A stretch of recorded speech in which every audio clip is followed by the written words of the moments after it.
Hey guys, tonight we drift gently into a time when empires teetered, wars rumbled, and one man, yes, you, slept through the entire thing. You are the emperor now, though no one's quite sure how that happened. The smell of frankincense still lingers in the hallways of your marble palace. The morning sun pours in through those embroidered curtains you keep forgetting to replace. Somewhere beyond your peaceful linen canopy, drums echo, faint and far. War drums, probably important. You stir, slowly.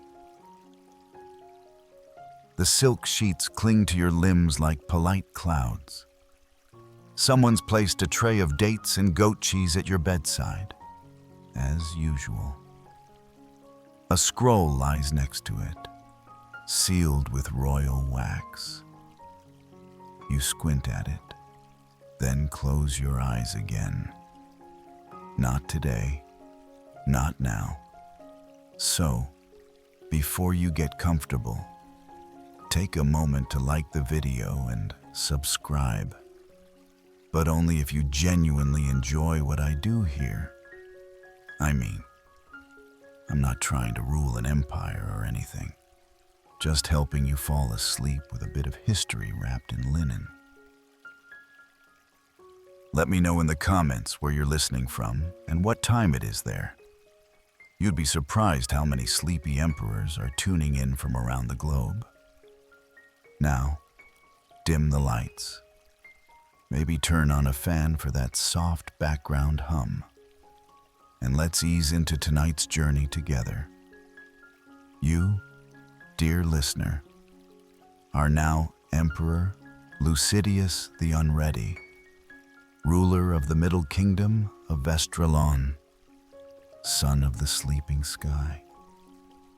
That last title was your idea, by the way. Technically, it was meant to be symbolic, but you also just like naps. You didn't really plan to become emperor. You weren't born into it, nor did you conquer anything, unless you count your impressive record of conquering every feather mattress you've ever touched. The war started yesterday, or possibly last week. No one is sure because your advisors have been too polite to wake you. You'd been recovering from a thinking retreat, which is your code for 3 uninterrupted days in the royal bathhouse, with your scented oils and a 4-volume series of philosophical essays you never quite finished. There's a persistent rumor you were crowned during a particularly long nap. Historians still argue whether it happened before or after the pastry scandal at the winter ball. But either way, your predecessor tripped over his ceremonial cape and fell into a large decorative fountain. You were nearby, asleep under a camphor tree. Everyone panicked, and somehow, you got declared monarch before you could wipe the drool off your chin. But none of that matters now. Right now, the most pressing issue is that someone is knocking at your door, gently, rhythmically, almost respectfully. You groan softly.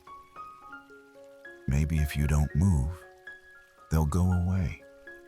But no, the knock persists. My lord, whispers a voice, muffled through layers of carved oak. The Council of Lords seeks your strategic insight. You sigh. Strategic insight? You once told them your military philosophy was no sudden movements. Apparently, they wrote that down. It's now in the Royal Doctrine of War. Chapter 2, The Emperor's Doctrine of Stillness. You sit up, finally, your hair a soft mess of curls resembling overcooked noodles. The robe someone left you is made of impossibly fine cotton. You wonder which tailor you've forgotten to thank this time.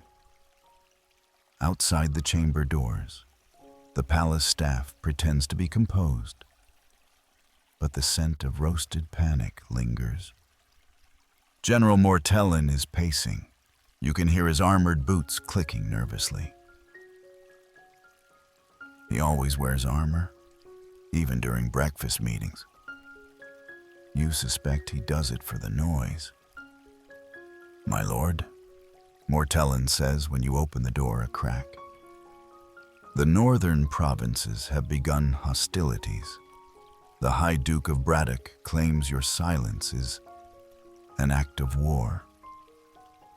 You yawn. "Did we send him muffins?" you ask. Mortellin blinks. Not recently. No." You nod. "That's probably it." You close the door again, and he doesn't object. Your people have learned not to rush you. Rushing a man like you, who once fell asleep during his own coronation hymn, is a fool's game. Historians would later call this moment the silken pause. It was the period between the declaration of war and your official acknowledgement that anything was even happening. Some say this pause prevented hasty bloodshed. Others say it caused 3 minor rebellions, a diplomatic insult from the kingdom of Sarn, and one very confused goat left outside the palace gates. The morning wears on. You wander to the window, taking in the view of the capital. The city bustles with the energy of a people who aren't quite sure whether to panic or nap.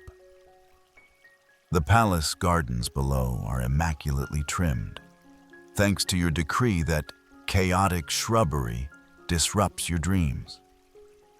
A flock of messenger pigeons swirls through the air. One lands on your windowsill and coughs up a scroll. The seal is cracked. It's from the High Duke again.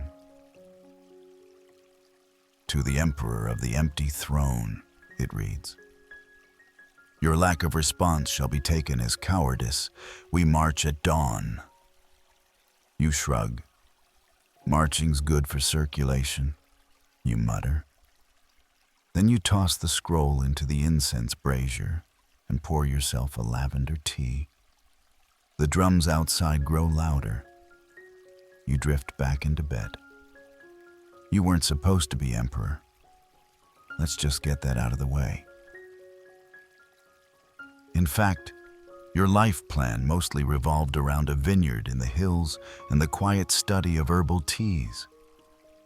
You had modest dreams, sipping jasmine infusions, writing poetry about ducks, maybe marrying someone who didn't snore. But fate, or perhaps a constipated pigeon, had other plans. It all started at the autumn equinox banquet. You weren't invited. That's not a complaint. You actively avoided banquets. Too much standing, too many speeches, and the roast peacock always gave you heartburn. But that you did that year. You'd been lured in by a promise of fig and honey pastries and a heated floor cushion. Who could resist? You arrived late, as usual. By then, the nobles were already in their 3rd round of ceremonial toasts. Your cousin, Emperor Calvon II. Yes, that Calvon, the one who insisted his horse be addressed as Sir, was in rare form. He stood atop the marble fountain reciting bad poetry and flicking wine at people. You decided to avoid eye contact, filled a plate with pastries, and slinked off to a quiet alcove. It was there, nestled between a statue of a weeping satyr and a decorative urn, that you found the perfect napping spot. Warm light, soft cushions, and the faint scent of cinnamon in the air. You settled in, fully clothed, one slipper dangling off your foot, and promptly fell asleep. You missed everything. You missed the grand toast. You missed the crossbow accident. You missed the royal food taster collapsing mid-bite. You missed the pigeon. Apparently, someone had been training messenger pigeons to recognize specific facial features. The problem? The pigeons were nearsighted. One landed squarely on Emperor Calvin's shoulder, mistook his nose for a seed, and pecked him right in the eye.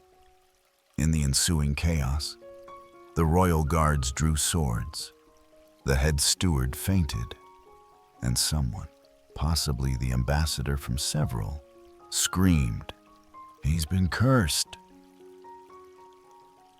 Loud enough to start a panic. The emperor, wounded and furious, demanded his ceremonial fig pastry. It was served, unfortunately, not by the palace chef, who was still recovering from a broken toe. It was made by a backup kitchen boy. And here's where historians still argue whether it was sabotage, incompetence, or sheer cosmic mischief. The fig was laced with something. Mild poison, perhaps, or just extremely aggressive nutmeg. Either way, Emperor Calvin keeled over dramatically in front of 400 gasping guests, foam on his lips and a pigeon feather in his hair. Panic erupted. Nobles scattered like marbles across polished floors. A group of guards sealed the exits.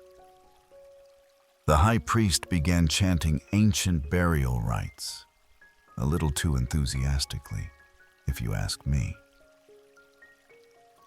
And you? You snored softly under the statue, a fig smear on your chin, entirely unaware that a coup, a coronation, and a brief goat stampede were all occurring less than 30 feet away. By dawn, the city buzzed with confusion. With Calvin's sudden demise and no direct heir, his children having all exiled themselves after an unfortunate incident involving a cursed harp, the court needed a figurehead, someone familiar, someone with a recognizable face. Someone, preferably, not currently foaming or fleeing. That's when the royal astrologer remembered you. "Lucidius," he said, "has noble blood, soft eyes, and, well, he's available." They found you still asleep, curled into your travel cloak, a contented smile on your face. The high priest declared it a sign from the gods. "He dreams deeply," the priest said. "Surely, the gods whisper to him in slumber." This, you would later learn, was a completely improvised theological position, but one that caught on like wildfire. Before you were even fully conscious, they'd brought a crown, a scepter, and a bowl of rose water to purify the moment. You stirred, opened one eye, and mumbled something about needing 5 more minutes. They mistook this for divine modesty. The coronation proceeded in hushed tones, with someone placing a velvet cape over your shoulders and guiding your half-asleep form to the throne room. You sat on the cushion. The crowd cheered. You thought it was a dream. For the record, that cape was made of dyed yak fur and weighed nearly 20 pounds. It smelled faintly of basil and goat. By lunchtime, you were emperor. Your first official act? Requesting a nap room be installed adjacent to the throne. For vision quests, you said. The scribes dutifully recorded it. From that day forward, you were known as Emperor Lucidius the Serene. Some records refer to you as the unintentional monarch. Others, more poetically, call you the one who rose like steam from the bath. Your rule began not with a speech or a conquest, but with a nap interrupted by pastry crumbs and mild confusion. It was the softest coup in recorded history. No swords drawn, no blood spilled, just a crown, a dreamer, and a very unfortunate pigeon. It's been 3 days since you were officially crowned emperor, and not once have you stood during a state function. This, understandably, has your council very worried.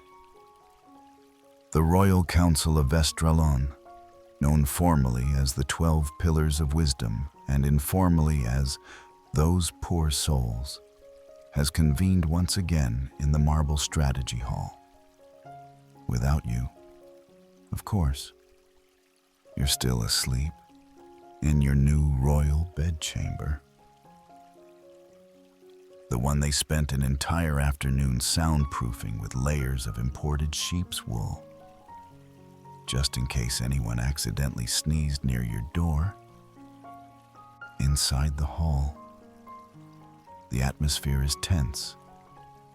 Tapestries flutter slightly in the warm breeze from the window slits, and a scribe nervously adjusts his quill for the 6th time. They've placed rugs on the floor to muffle footsteps. They're holding this war meeting in absolute whispers. "My lords," hisses General Mortellin, hunched over the table like a vulture. Braddock's forces are massing at the northern ridge. Lady Quinora, keeper of royal finances, leans in close. And we're responding with silence again. "I did propose a countermarch," the general mutters. But his serenity was mid-dream.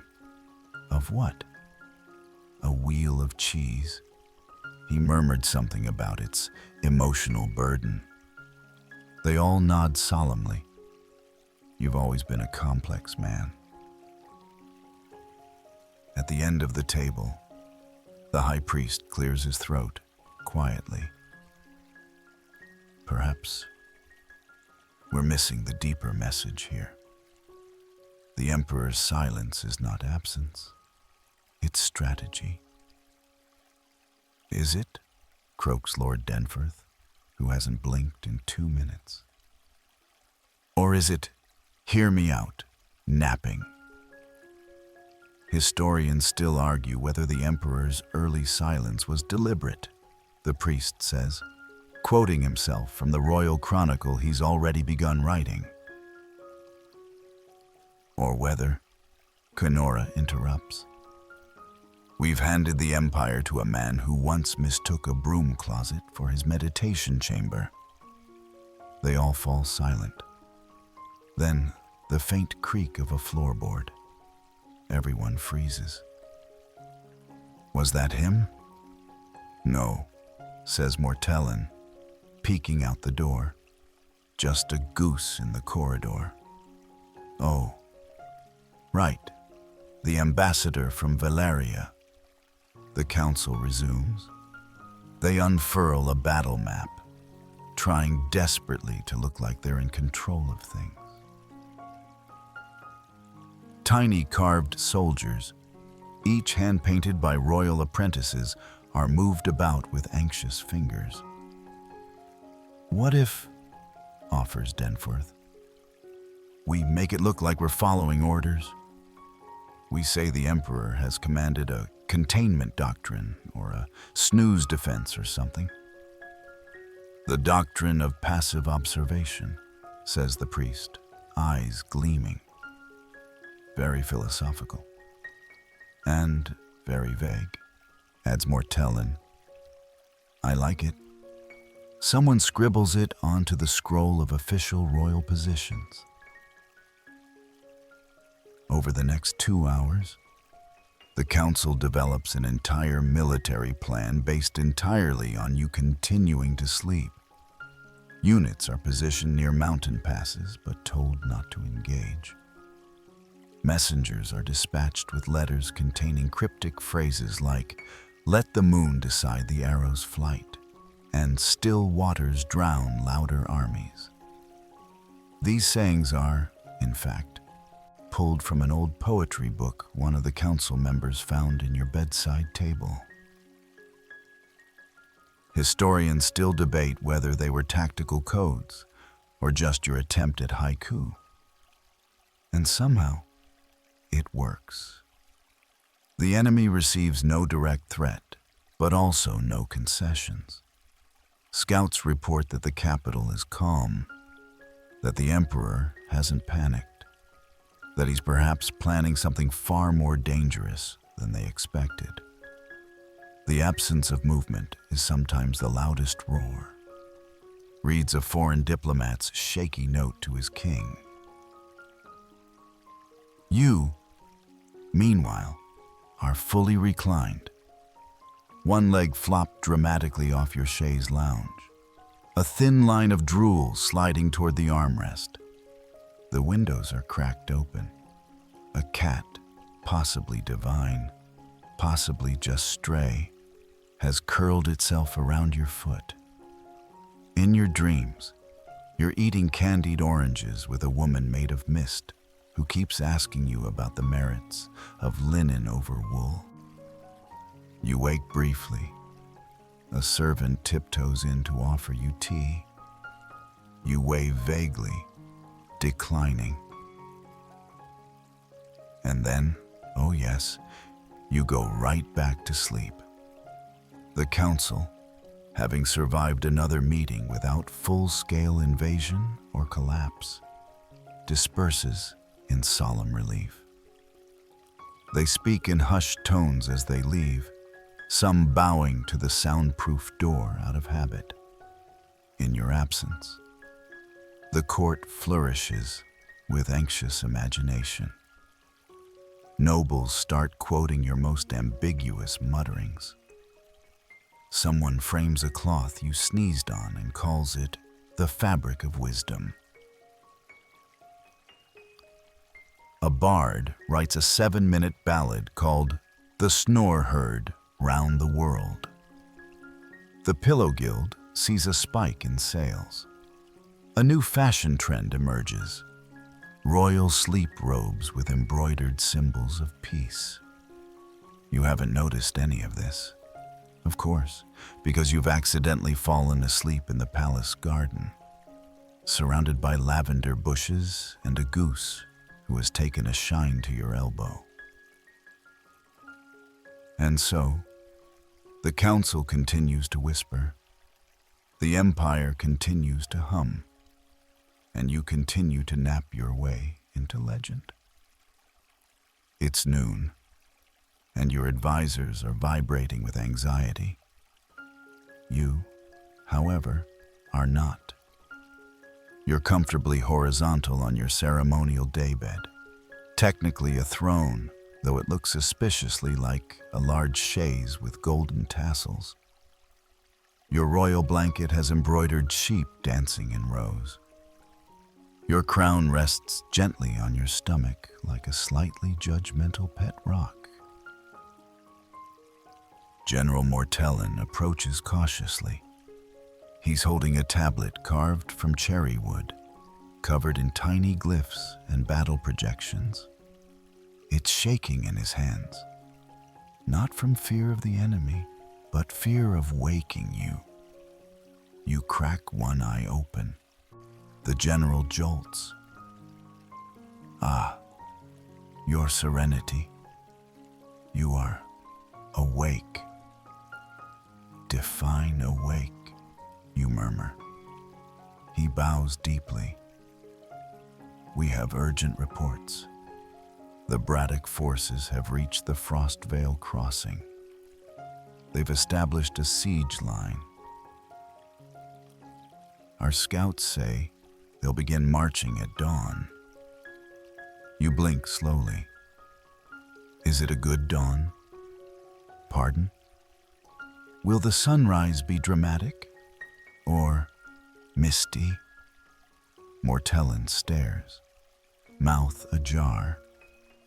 You stretch, yawn, and wave a lazy hand toward the ceiling. General, I've considered all tactical options. We could attack. We could retreat. We could negotiate. Mortellin leans in. But, you continue, shifting into a reclining philosopher pose. The truest path is patience. We shall prepare yourself. Wait and see. The general looks like he just swallowed a lemon whole. Wait and see, my lord? Yes, you whisper, eyes already fluttering shut again. From bed, you feel the tension vibrate through his breastplate. But your serenity, the troops are ready. They await your command. Then let them wait with dignity, you mumble. It's not that you're ignoring the war. It's just that war is very loud and sweat-inducing, and frankly, a bit derivative. You believe in non-linear warfare, in psychological tactics, in weaponized ambiguity. Historians still argue, you think smugly to yourself, whether this was political brilliance or just insomnia avoidance. Outside, rumors swirl.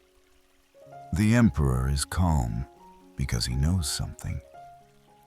He's meditating with the spirits of old kings.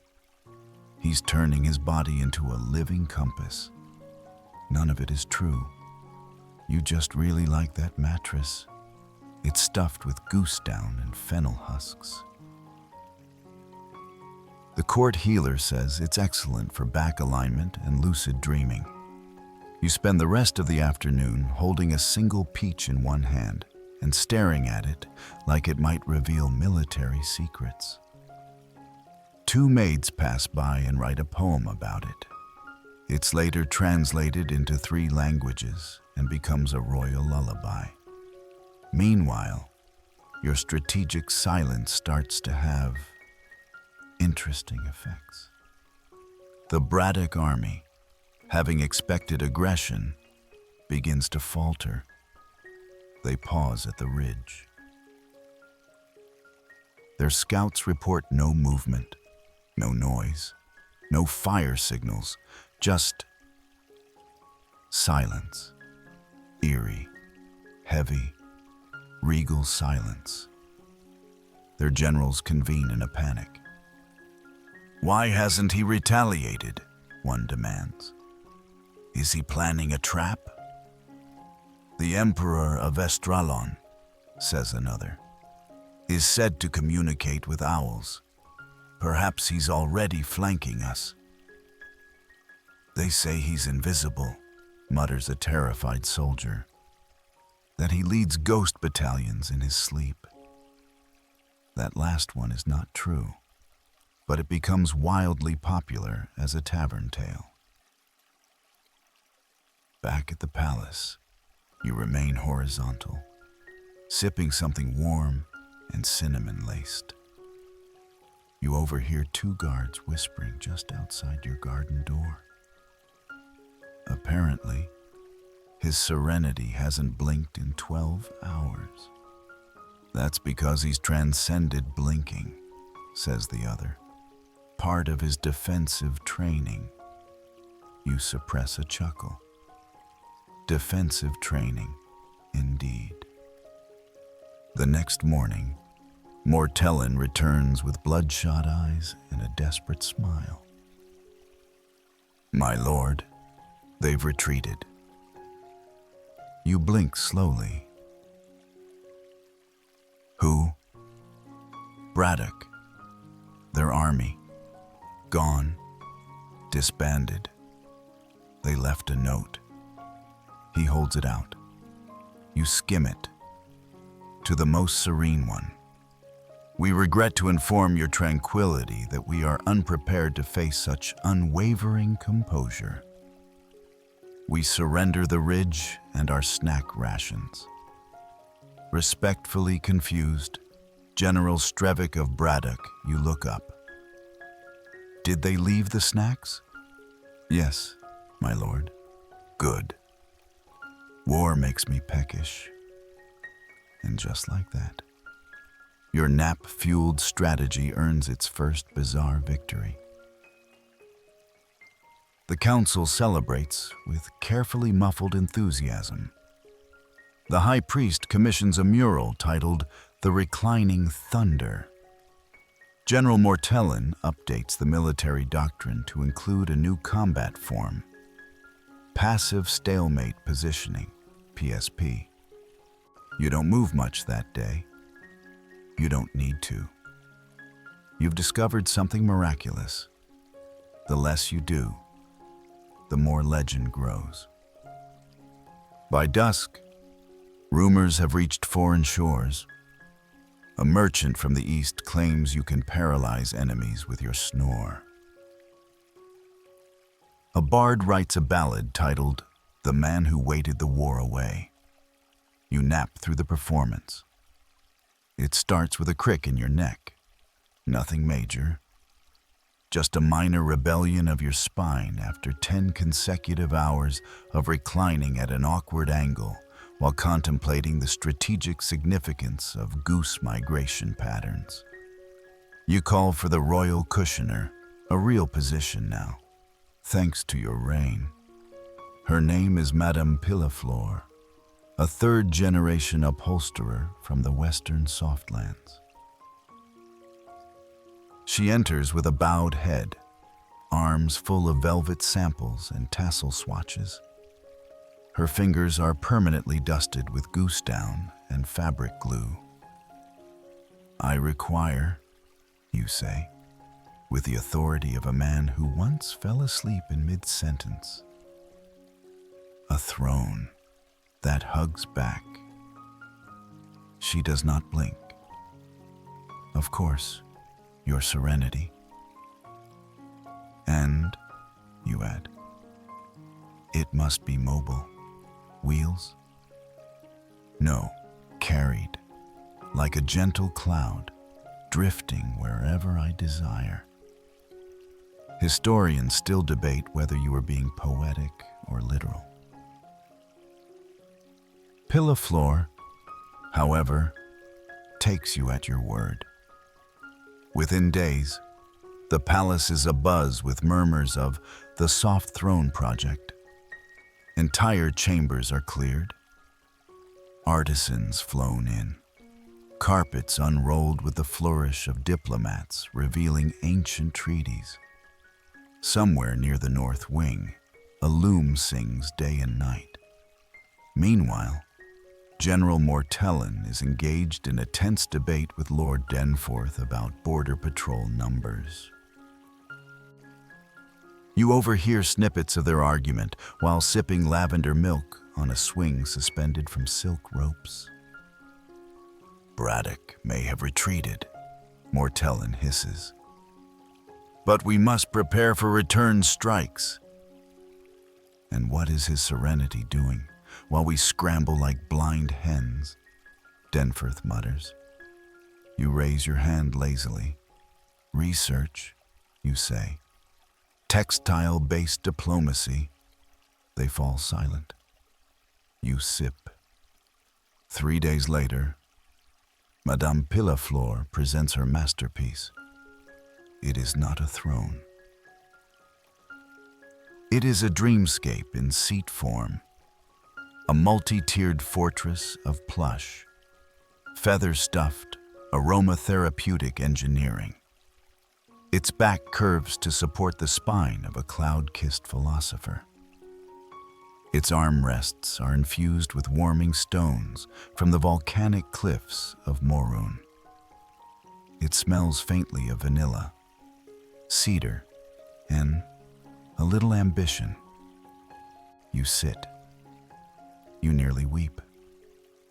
The throne sighs when you lean back into it. A real sigh. Someone installed tiny bellows filled with scented air, time to your breathing rhythm. The council stands in awkward reverence as you recline into what can only be described as transcendental upholstery. This, you whisper, eyes fluttering closed, is what power feels like. A scribe writes that down, accidentally causing the phrase to enter foreign policy journals for the next century. The throne is named the Embrace of Empire. Nobles begin requesting private audiences not to discuss politics, but just to sit in it. Some offer bribes, others offer poems. One offers a priceless sapphire, which you exchange for 3 more floor cushions and a rare tea blend from the Riverlands.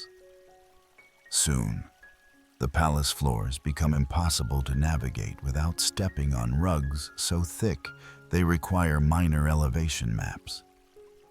Guests sink slightly when standing still too long. The royal dog, a tiny nervous spaniel, disappears entirely for 3 days and emerges blissed out and slightly perfumed. The grand hall is transformed. Gone are the cold marble benches and echoing ceilings. In their place, cushions of every hue, draped over banisters, lining the stairs, even hanging like clouds from the rafters. You decree a no hard corners policy, which leads to the immediate retirement of spears in ceremonial dances and the invention of the kingdom's first padded wine goblet. Historians still argue, notes a visiting scholar from Valaria, whether this was decadence or the birth of comfort-based governance. And while the generals sharpen their plans and the couriers sprint between borders, you float. The embrace of empire follows you everywhere. It's fitted with wheels now. Not common wheels, mind you, but 4 young men in matching robes who lift and carry it wherever you wish to drift. You call them the bearers of bliss. They're very enthusiastic and hum lullabies in 4-part harmony. Diplomats take notice. He glides into rooms like fog, writes the Braddock ambassador. And when he speaks, it feels like being tucked into bed by a wise uncle. You begin holding court not in the throne room, but in the nap salon, a chamber with mosaic skylights and the sound of running water. Political disputes are resolved while lounging on heated rugs with calming tea and almond biscuits. Arguments, it turns out, are hard to sustain when you're buried in 47 pillows. One morning, you wake with a thought. You summon the court scribe. I wish to propose a new motto, you say. Of course. Your serenity. You inhale the scent of chamomile from your chair's left shoulder. Softness conquers all. He hesitates only slightly before writing it in gold ink. Thus, through cushions and calm, through whispered commands and passive poise, Your empire enters a new age, not of swords and fire, but of duvets, rugs, and the unmistakable authority of a man deeply at peace with his furniture. Far to the north, beyond the mist-choked ridges of Frostvale and the pine-choked hills of Draymore, your enemies huddle in a soggy tent and whisper in panic. General Strevick of Braddock has not slept in 3 days. Not because of battle stress or food shortages, he's had both in abundance, but because he cannot, for the life of him, figure out what in the name of thunder you are doing. He hasn't sent a single messenger, he growls, pacing around a map that's beginning to curl from dampness. Not one insult, no skirmish, not even a passive-aggressive fruit basket. A nervous lieutenant clears his throat. Could it be surrender? No, Strevick mutters. It's something worse. He leans over the war table, shadow flickering in candlelight, eyes haunted. He's waiting. Around the camp, fires sputter in the cold. Soldiers huddle under blankets and swap rumors. Some say you've invoked ancient mountain spirits. Others claim you've vanished entirely and been replaced with a body double sculpted from goose fat and wisdom. A few are convinced you've died and are now haunting your own throne, whispering diplomatic advice through embroidered curtains. A single courier, having snuck into Vestralon's outer markets, reports back that the capital is serene. That the Emperor has built a throne so comfortable it emits a sound akin to lullabies. That he now levitates slightly when reclined. Strevick turns pale. He's ascended, he whispers. He's achieved peak ruling posture. His officers exchange looks. He might be asleep, suggests the lieutenant again. You fool, Strevick snarls. You think a man who sleeps through threats isn't dangerous? That's weaponized indifference. Historians still debate whether this was mass paranoia or the result of some very questionable local mushrooms. To be fair, your lack of aggression is unsettling. For centuries, kings have sent threats before war, sometimes poetry, occasionally dismembered livestock. At the very least, a scroll. But you, not a sound, not a rustle of armor, not a hint of tension. And this silence is loud. It's like you're daring them to make the first move. Like a man holding a teacup with one hand, while the other, hidden under a silk blanket, might just hold a dragon. So Braddock waits and waits. They reposition troops. They dig trenches. They consult war oracles, who toss bones and stare blankly into the distance. The bones are sleepy, one says. They refuse to align. Meanwhile, strange signs appear in the clouds. One evening, a passing bird formation spells what vaguely resembles a question mark over the Braddock camp.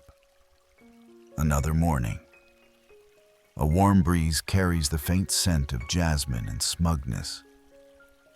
At one point, their war pigeons return with notes not from you, but from an elderly Vestralonian woman who politely asks them to stop loitering on her window box.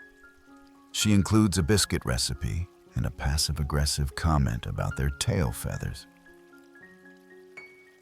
The Braddock generals spend 2 hours analyzing the parchment's folds for hidden code. Back in your palace, you stir gently from a nap and vaguely remember dreaming of carrots. This dream, unknown to you, becomes the subject of a 4-part scroll written by a Braddock philosopher who interprets it as an agricultural prophecy signaling your plan to flood their wheat fields. Braddock preemptively reroutes 5 irrigation systems. You nap through it all. Eventually, Braddock sends a spy to infiltrate your court. He disguises himself as a wandering footstool artisan and gains entry to the palace gardens. There, under a plum tree, he finds you, surrounded by birds, incense, and what appears to be a small orchestra playing harp music at 30% volume. The spy is so overcome by the peace and scent of clove oil that he sits down and takes a nap too. He never returns. Strevick writes in his journal, either he's been seduced by the serenity, or he's part of something we cannot fathom. I've ordered extra rations and doubled the firewood.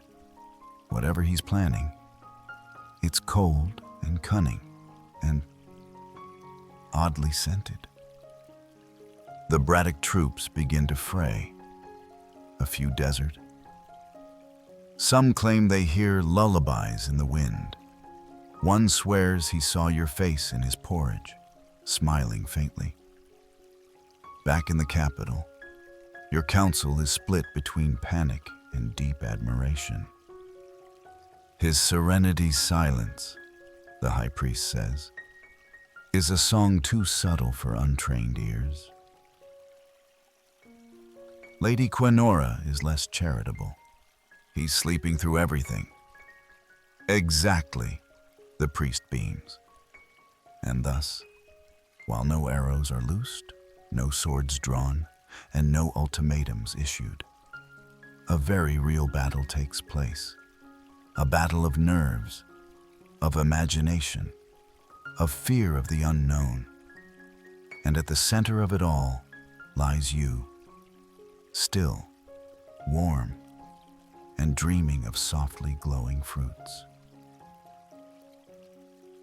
Tonight, as the moon casts a silver thread across your window lattice, you slip into sleep with a soft sigh and a belly full of steamed pear pudding. And in that sleep, you dream not of conquest, nor of iron and blood, but of economics. Specifically, the cabbage tax dilemma. In your dream, you're standing on a grand balcony that overlooks the Vestralonian cabbage exchange. The crowd below isn't chanting your name or demanding war. They're shouting vegetable tariffs. Down with the brined import duty. Long live fiscal mulch credit. Make kale taxable again. You nod solemnly in your dream robes, which, for some reason, are made of ledger parchment and scented lavender oil. Your economic dream advisor, a talking goose in bifocals, presents a chart. Your serenity, he honks. Vestralon's surplus of ornamental cabbage is creating a price distortion in the northern trade routes. You frown. Have we considered bundling them with decorative footstools? Historians still debate, the goose mutters, whether this was the birth of cross-sector bundling. Just then, the dreamscape shifts. You're now in a soft-lit chamber filled with plush carpets, where a council of import pillows convenes. The lead pillow, named Fluffius Prime, unrolls a scroll with serious pomp. Your Majesty, it booms in a very plush baritone, The eastern feather root has been compromised. Inferior stuffing has entered the kingdom. It squeaks. You gasp. Unsanctioned squeakage? This is unacceptable. Precisely. The pillow responds. We propose a new luxury import tax. Only certified cloud-grade goose down may enter the capital. You sign the decree in whipped cream. A harp plays softly in the distance. Meanwhile, outside your dream, the court is in a hushed state of awe. Word has spread that His Serenity speaks fluent numbers in his sleep. One servant reports hearing you mutter, "Reduce linen tariffs by 2.6, but peg embroidery to seasonal drift." The royal treasurer promptly implements it, just in case. And it works. By week's end, trade revenue has risen mysteriously. Textile merchants rejoice. Cabbage farmers, long ignored, are suddenly honored guests at court. You receive a thank you basket containing pickled kale and a tiny embroidered pillow labeled "For Your Fiscal Majesty." Sinam. You respond with a nod, mid-nap, and a voucher for 2 hugs. Back in the waking world, General Mortellin storms into the strategy chamber with a war report. "The Berdokians are massing again," he cries. "Perhaps," suggests Lady Quinora dryly, "you should try whispering that." The general groans. "He's dreaming again, isn't he?" "Yes," she says. "He just asked if we could bake taxes into the national bread supply." Is that a metaphor? It was followed by, "or use jam to soften inflation." So, probably. To her surprise, the idea isn't half bad. The Royal Bakers Guild adopts the phrase "softening inflation" as their new slogan and introduces a breakfast loaf infused with clove, rosemary, and passive economic commentary. It becomes a bestseller. You are credited on the packaging as the slumbering economist. A local bard writes a love song to your tax reforms. The chorus rhymes "import fees" with lavender breeze. It charts on Vestralon's limited but enthusiastic music board. Soon, ministers begin scheduling Dreamtime consultations. You start receiving embroidered scrolls that read, "Your Majesty, if possible, please consider the pearl trade while napping between dusk and moonrise." And so you do.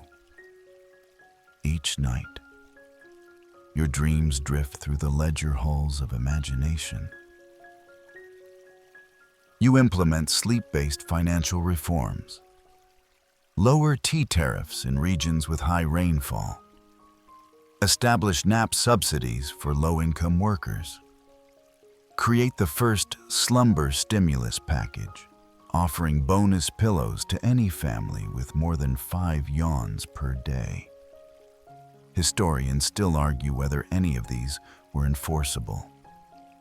They agree, however, that the empire's economy became unnervingly stable during this period. Entire black markets shut down, citing boredom. No one wanted to smuggle spices when the official market was more comfortable and gave you a complimentary blanket. Braddock, meanwhile, is confused yet again. Their scouts report back that Vestralon has nationalized naps. One soldier even swears he saw you at the border handing out fleece-lined tax codes. He wore slippers, the soldier mutters, the kind you fear, the kind that understand you. Diplomats panic. Economists scramble. They try to mimic your reforms, but accidentally trigger a beetroot inflation crisis that lasts 4 fiscal cycles. You sleep. You dream of a unified mattress tax. You wake briefly only to ask, what if we used mint-scented parchment for receipts? The scribe writes it down, adds sparkles. And thus, your legacy grows, not just as a ruler of territory or people, but of dream budget harmony, where tariffs are scented, pillows are policies, and economic warfare is waged gently in cashmere socks. It is late morning when a velvet scroll tied with silver ribbon arrives at the palace gate. It is carried by a goat. Not a messenger with a goat, just a goat, wearing a tiny vest, with very good posture. This, it seems, is diplomacy now. The guards, unsure of protocol, allow the goat into the main hall. It strolls in confidently, leaves the scroll on the nearest satin cushion, and exits with a slight bow. No one stops it. One court musician later swears it winked. The scroll, once retrieved and gently fluffed, reveals something remarkable, a peace offering. From Braddock, specifically, a treaty. It's brief, elegant, written in gold ink with only a few smudges of hoofprint. The language is unusually poetic for a military negotiation. To the Emperor of Quiet Thunder, whose stillness shakes foundations, we offer a pause, a space between swords, a nap, if you will, mutually agreed.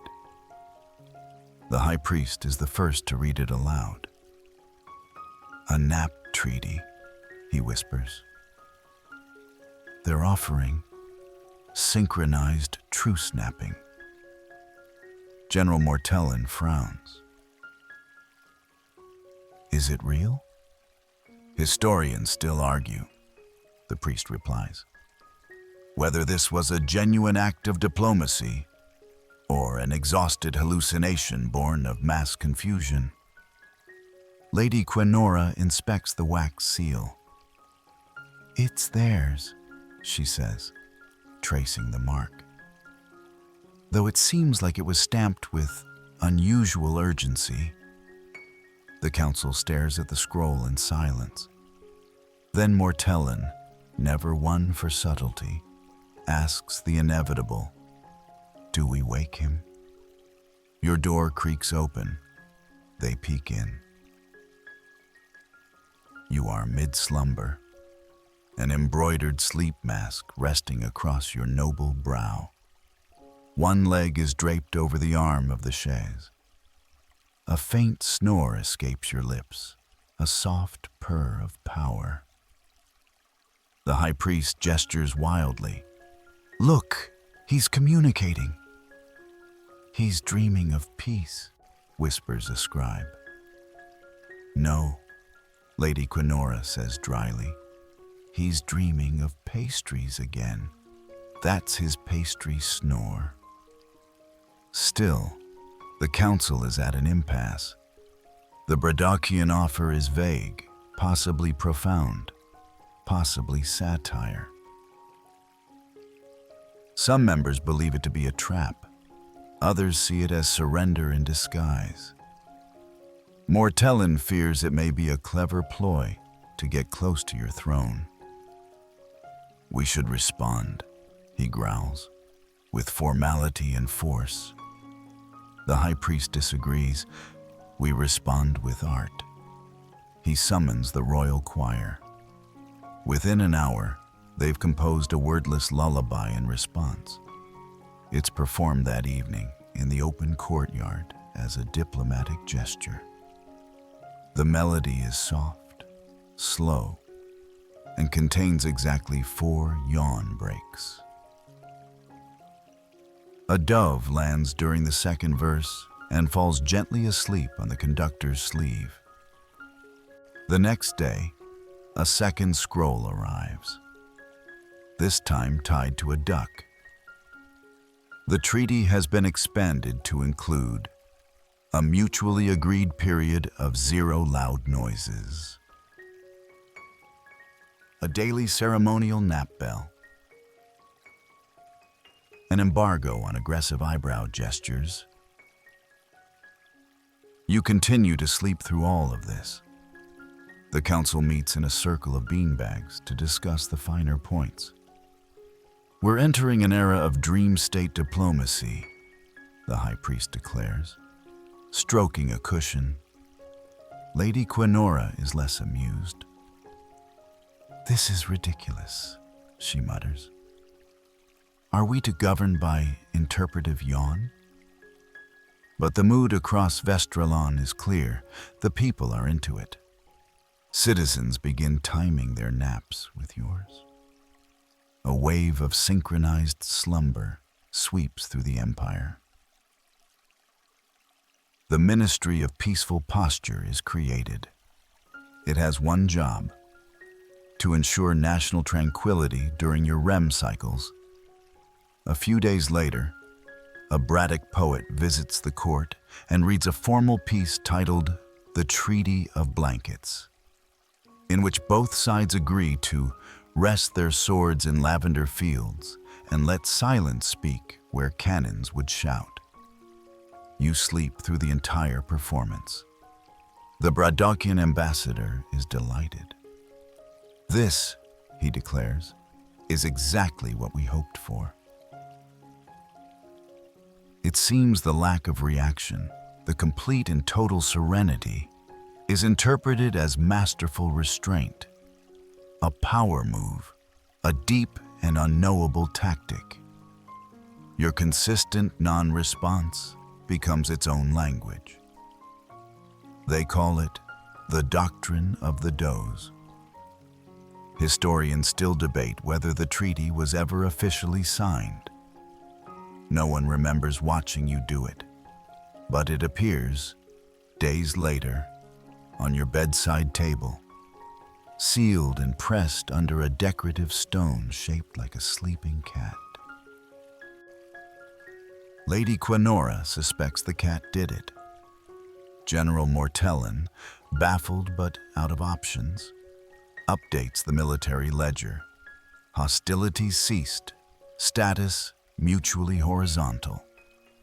And thus, without a blade drawn or a bugle blown, Vestralon and Braddock enter a new age of peace, brokered entirely through snoozes, scrolls, and uncertain birds. You wake briefly to a cup of tea and the sound of muffled applause outside your window. You stretch, blink, and murmur, "Are the cabbages safe?" "Yes, your serenity," says a maid softly. "Everything is very quiet." You smile, and you go right back to sleep. It begins, as all great scandals do, with a missing shoe. Not just any shoe, your left slipper, a masterpiece of soft, stitched luxury, handcrafted from ethically pampered goats and dyed with moonflower extract. It is the sort of slipper that, when worn, makes a man feel like an enlightened cloud. And now, it's gone. Discovered missing just after your mid-morning nap, the second of 3. The absence throws the court into a quiet frenzy. Not loud. Of course, no one dares disturb your nap adjacency. But beneath the surface, Whispers churn like undercooked porridge. A chambermaid notices first. She pauses, tray in hand, eyes wide. Then the news spreads. His Serenity's slipper is gone. Gasps echo. Very quietly, the council is summoned within the hour. Not to the strategy room, oh no, but to your dressing chamber, where the right slipper sits in lonely nobility atop a plush footstool. A single jasmine petal rests beside it. Suspicious, perhaps? Lady Quenora arrives first. She examines the scene like a tax auditor evaluating a questionable barrel of pickles. Could he have misplaced it? General Mortellin scoffs. The Emperor does not misplace. His slippers are placed with intention. Maybe he's testing us, mutters Lord Denforth. Historians still argue, adds the High Priest dramatically, whether this was a symbol of metaphysical imbalance or just laundry day. Servants are questioned. Cushions are lifted. A royal cat is interrogated briefly before licking its paw and walking away with contempt. Meanwhile, you are asleep on a divan shaped like a question mark, blissfully unaware that your footwear has become a geopolitical crisis. Suspicions mount. The head valet is accused. The goose caretaker is summoned. A junior diplomat is detained for looking overly symmetrical. Rumors spiral. Maybe Braddock took it. They've started psychological warfare. Next, it'll be the pillowcases. An emergency scribe is summoned to draft a formal scroll. To whom it may concern, specifically you, Braddock. If this is part of your tactical mischief, return the slipper immediately or face the wrath of passive-aggressive silence. The scroll is never sent. It's deemed too bold. Instead, it is folded into a paper swan and placed on the embrace of empire as a cautionary decoration. Eventually, your dream interpreter arrives. He is a man named Hummel, who wears 7 rings and only speaks in couplets during full moons. He gazes at the empty footstool for a long time before declaring, "The left foot wanders when the soul is still, to seek new dreams past windowsill." Everyone applauds politely. No one knows what he means. Later that afternoon, Lady Quenora proposes issuing a new slipper. This is met with scandalized gasps. A replacement slipper? As if one could simply reboot your royal toes? Your original pair was stitched during your coronation nap. Legend says the right slipper contains the dreams of the Empire. The left? Ambition. No, says Mortellin grimly. We must recover it. The palace guard is mobilized. A map is drawn. Zones are cordoned off. A peasant is interrogated for owning a suspiciously cozy sandal. You wake just enough to ask for warm milk. The left foot remains exposed. A ripple of tension sweeps through the room. Then, miraculously, the mystery unravels.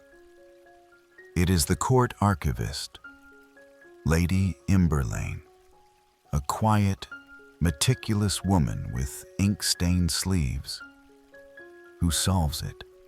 She recalls that early in the morning, the royal dog, Flibble, had been seen dragging something soft and pink through the eastern corridor.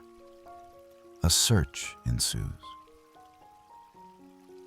Behind a velvet curtain in the music room, nestled between two forgotten harps, lies the slipper, slightly slobbered, mildly flattened, but intact. Cheers erupt. Someone weeps. One of the harpists plays a victory jig in a minor key to maintain the tranquil atmosphere. The slipper is gently returned to its perch. A scribe records the entire event as the slipper interregnum. You remain undisturbed throughout. Later, when the high priest reports the news, you mumble, "Good." My left foot felt emotionally exposed, and that is the end of it, or so they think. In the days that follow, poets release broadsheets titled "The Soul of the Empire." Children sing rhymes about the wayward slipper. Rival kingdoms begin gifting pairs of mismatched shoes in hopes of currying favor. And Flibble, newly celebrated, receives a tiny crown and the honorary title Paw-Bearer of the Slumbering Foot. The court returns to order. The crisis passes. But the legend lives on of a missing slipper that nearly broke an empire, and a sleeping emperor whose left foot reminded the world that even the smallest imbalance can echo like thunder, if you whisper about it long enough. Dawn rises, gentle and rosy, over the eastern hills. You are asleep, naturally. Draped in an embroidered blanket covered in tiny silver moons, you lie sprawled diagonally across your portable throne, which has now been relocated to the sunroom of soft thought. The bearers of bliss, those 4 young men who carry your throne like a sacred pastry, stand nearby, sipping broth and trying not to sneeze. And then, a sound. Hooves. Hooves in a hurry. Sloppy, frantic hooves clapping over cobblestones like a spilled metronome. The court stirs. A horn, cracked, breathless, blasts once at the palace gate, followed by a strangled "ha!"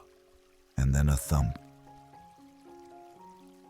By the time the guards reach the gate, the rider has fallen sideways off his mount, tangled in a cloak that smells of saddle oil and raisins.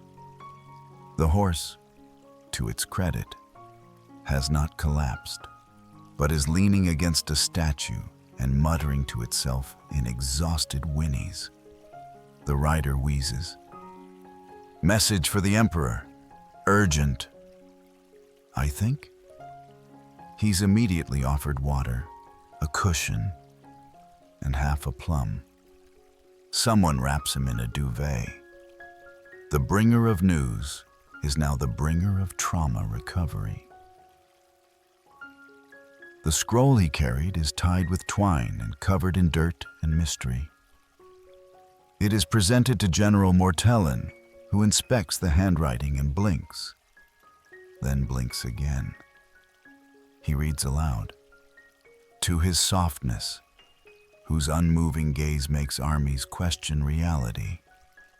The battle at Cleftmore is over, but we're not sure who won. This causes a long pause in the war room. Even for this court, this is new territory. Lady Quenora frowns. How can you win a battle and not know? The messenger, who's now being offered foot rubs and mulled cider, explains between hiccups. The enemy line broke, but then our line broke, and then everyone ran, And then some people came back, and then they all started sharing bread. Mortellin stares. Bread? Yes, flat, round loaves, with rosemary. The priest clasps his hands. A peace offering, surely. No, the rider says. It was from a bakery cart caught in the middle. It overturned. Everyone just sort of gave up. It seems that somewhere in the chaos of Cleftmore, both sides misread each other's hesitation as mercy. A sudden fog had rolled in. Trumpets got confused. One horn signaled advance, while another, borrowed from a shepherd, accidentally signaled lunchtime. In the end, the soldiers just stopped, sat down, shared lunch, traded boots. Some wrote impromptu poetry on bark. One poem, carved into a helmet, reads, "We marched for glory, but found only yeast and fog. Is that not enough?" No blood was spilled, only stew. The scribe recording this history has no idea what tone to take. Is it a victory, a draw, a culinary intermission? Historians still argue whether the Battle of Cleftmore was the first accidental truce festival in history. Mortellin is incensed. We can't even claim victory? Well, says the rider gently, technically, no one retreated. And the Bradochians left us a fruit basket. He produces it from his saddlebag. Bruised apples, one suspicious pear, and a handwritten note that reads, "To your emperor. Thank you for not attacking, or blinking, or doing anything. Really. It's unnerving. Regards, General Strevick." The court is stunned. You wake up, not dramatically, just a slow stretch, a yawn, a request for cinnamon toast. You blink at the fruit basket and murmur, "I love pears." The council leaps on this. He acknowledges the gift. It's official. This is diplomacy. Shall we respond with pickled onions? Lady Quinora rubs her temples. Can someone please tell me if we've just won something? The high priest steps forward, serene as a damp sponge. Victory is not always measured in enemy casualties. Sometimes it's measured in how few grapes are stolen from one's plate. Poetic, Mortellin mutters, but unhelpful. Still, the city celebrates. Bells are rung softly, to avoid disturbing your digestion. Musicians compose songs titled "The Battle That Took a Nap." Painters rush to immortalize the moment, though none of them are sure what to depict. One particularly inspired mural shows you sleeping peacefully while battle standards melt into croissants. It's oddly moving. That evening, as the stars settle into their night-long vigil, the messenger, now wearing a robe and enjoying mint tea, bows to you. Your Serenity, I have never delivered a message like this before. You nod sleepily. Neither have I received one quite like it. He smiles. Do I get a title for this? You ponder for a moment. Yes, you shall henceforth be Herald of Mild Confusion. He beams. The rest of the court applauds softly as your eyelids drift down once more. No armies fell. No flags were claimed, but the world tilted just a little toward calm. And as the moon rises over the hills, a very tired horse dreams of bread. The morning begins like most of your mornings do, with porridge, rose-scented hand towels, and total diplomatic bewilderment. You sit cross-legged in your breakfast alcove, a small octagonal chamber surrounded by gauzy curtains and 3 types of birdsong played softly by the court aviary ensemble.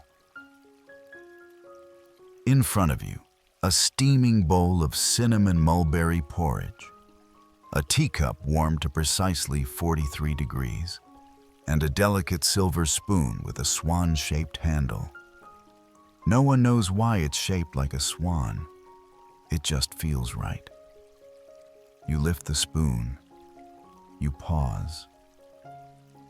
The spoon is heavier than usual. You turn it over, etched underneath, in small calligraphy, to His Serene Majesty, the Silent Thunder. You blink. Is this a new nickname? The nearby attendant leans in with reverence. The generals, your serenity, they gave it to you last night, after the truce. You swirl the porridge gently, watching the mulberries form tiny whirlpools of peace. What truce? The Treaty of Cleftmore, says Lady Quenora, appearing from behind a curtain like an overly organized ghost. Technically, an informal bilateral dehostilization memorandum with poetic undertones. You stare. Over porridge? No, she says. The porridge is coincidental. She unrolls a scroll with crisp, bureaucratic precision and reads aloud. Let it be known that under the soft and watchful absence of His Majesty, Emperor Lucidius the Serene, both parties have agreed to abandon hostilities indefinitely. His Majesty's deliberate and awe-inspiring stillness shall henceforth be known as the thunder that did not strike. Historians still argue, she adds with a faint sigh, whether this was a brilliant nonviolent maneuver or the world's most coordinated accident. You take a bite of porridge. It's warm, soothing, with just enough spice to keep you from falling face first into the bowl. Mortellin enters, half-shaved and fully bewildered. They're calling it your tactical silence, he grumbles. Catchy, you mumble through porridge. They think you planned it. That your lack of engagement was a kind of philosophical pressure. You dab your lips with a cloth. Wasn't it? Quenora snorts, but Mortellin looks stunned. Wait, was it? You shrug. Across the kingdom, news of your methodical inaction spreads like dandelion fluff in a breeze. Ballads are written with titles like Thunder in a Teacup and The General Who Blinked First. The phrase "to Lucidius something" enters the popular lexicon, meaning to win without doing anything but looking slightly bored and incredibly moisturized. In the capital market, stalls start selling miniature statues of you, reclining, of course. A popular one includes a tiny removable spoon. Meanwhile, dignitaries arrive in droves. Some bring camels, others bring silk. One even brings a life-sized replica of a turtle carved from moonstone. Each diplomat bows low and offers their respects to the silent thunder. You try asking them what they want. They just smile nervously and say, "Only your continued peacefulness, Your Majesty." Somehow, this becomes your new foreign policy. At breakfast the next day, you're informed that 4 bordering kingdoms have declared you a neutral benefactor of stability and softness. They've erected statues of you, mid-nap, in their town squares. One of them even hosts an annual Lucidius snooze fest, complete with slow-motion parades, quiet cheese tastings, and a nap competition judged by elderly monks. Back in your court, the council debates whether this is good news. "It's peace," says the high priest. "Unintentional peace, perhaps, but peace. It's unsustainable," Mortellin growls. "We've become a meme. A powerful meme," corrects Quaenora, with excellent branding. You twirl your spoon thoughtfully. "So, I'm a symbol now?" "Yes," they all say in unison. You look at your porridge. "Can I still be a man who likes his breakfast hot and his diplomacy lukewarm?"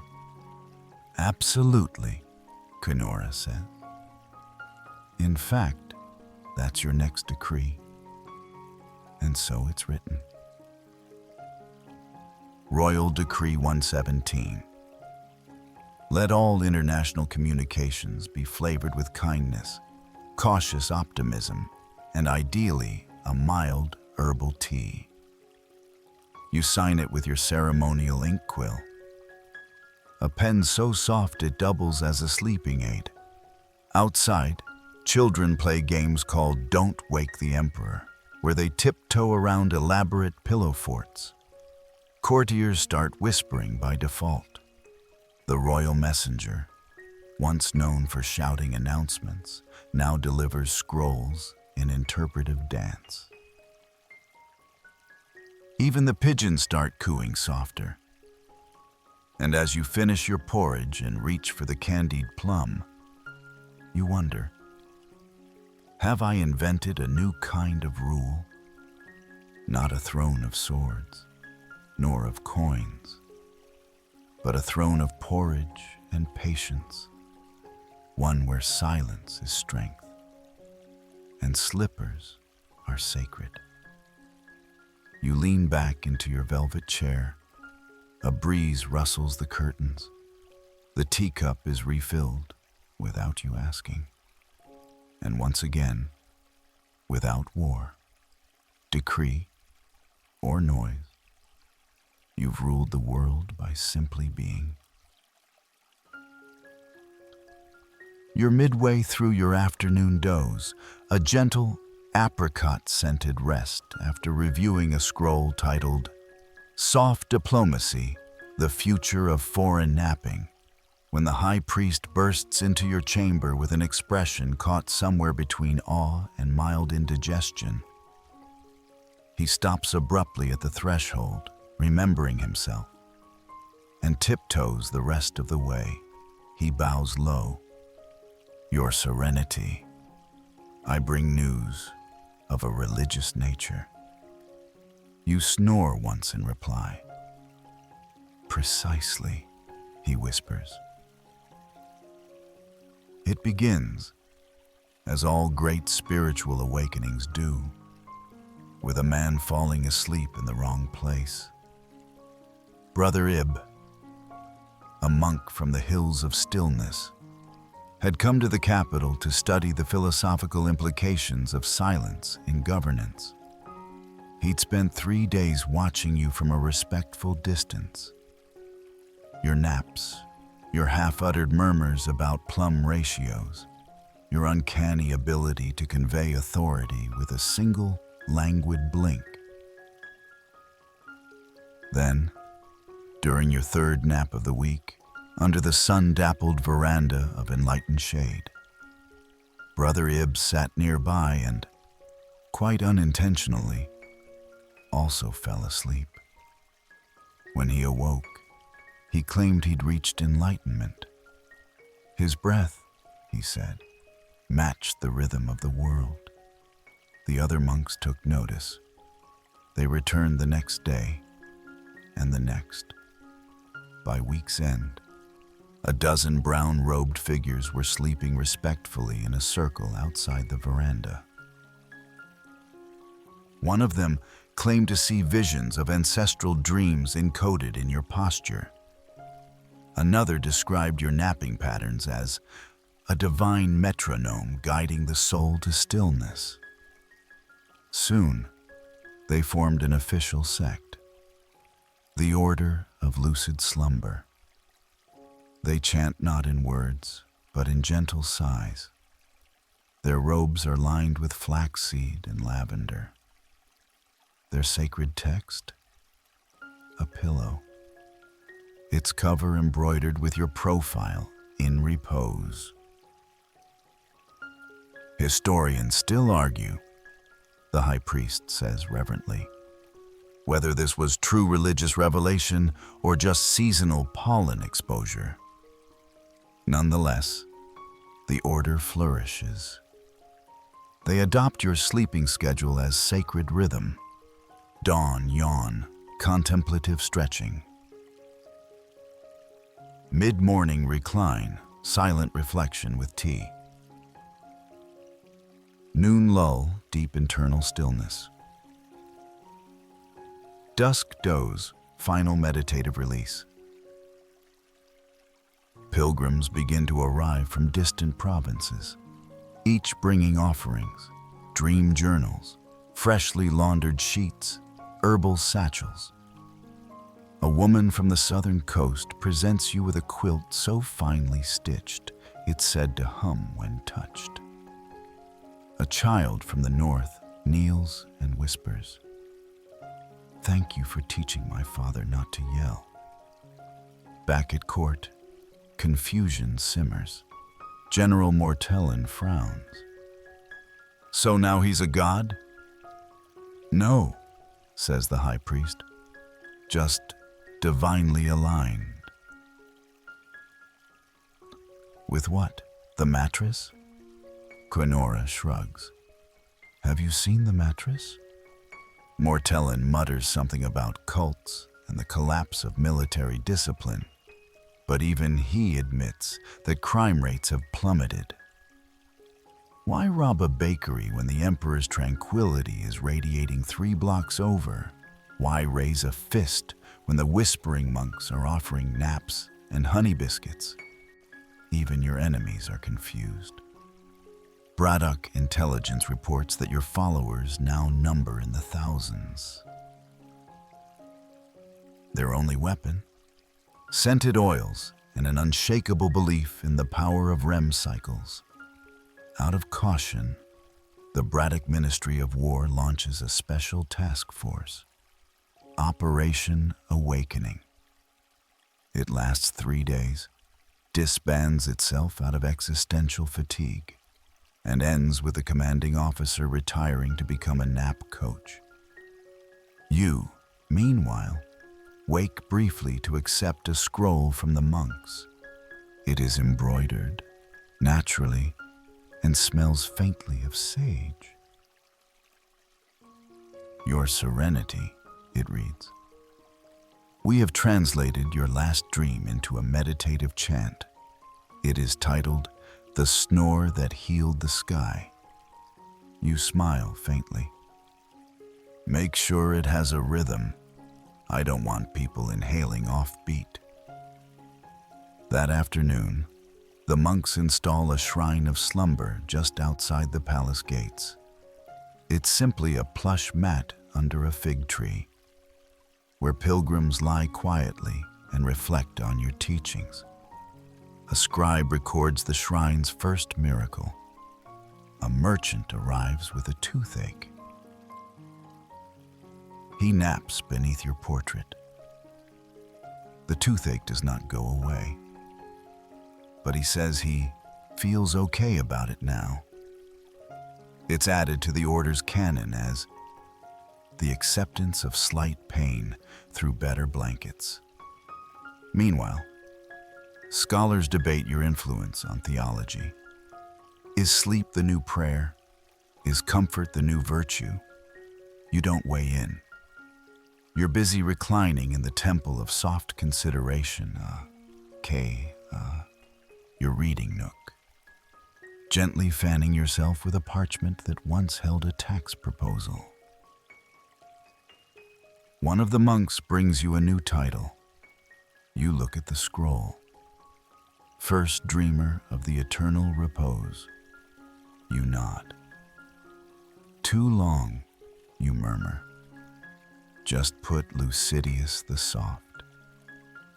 And that's how, without lifting a finger or opening your eyes too often, you became a spiritual movement, one nap at a time.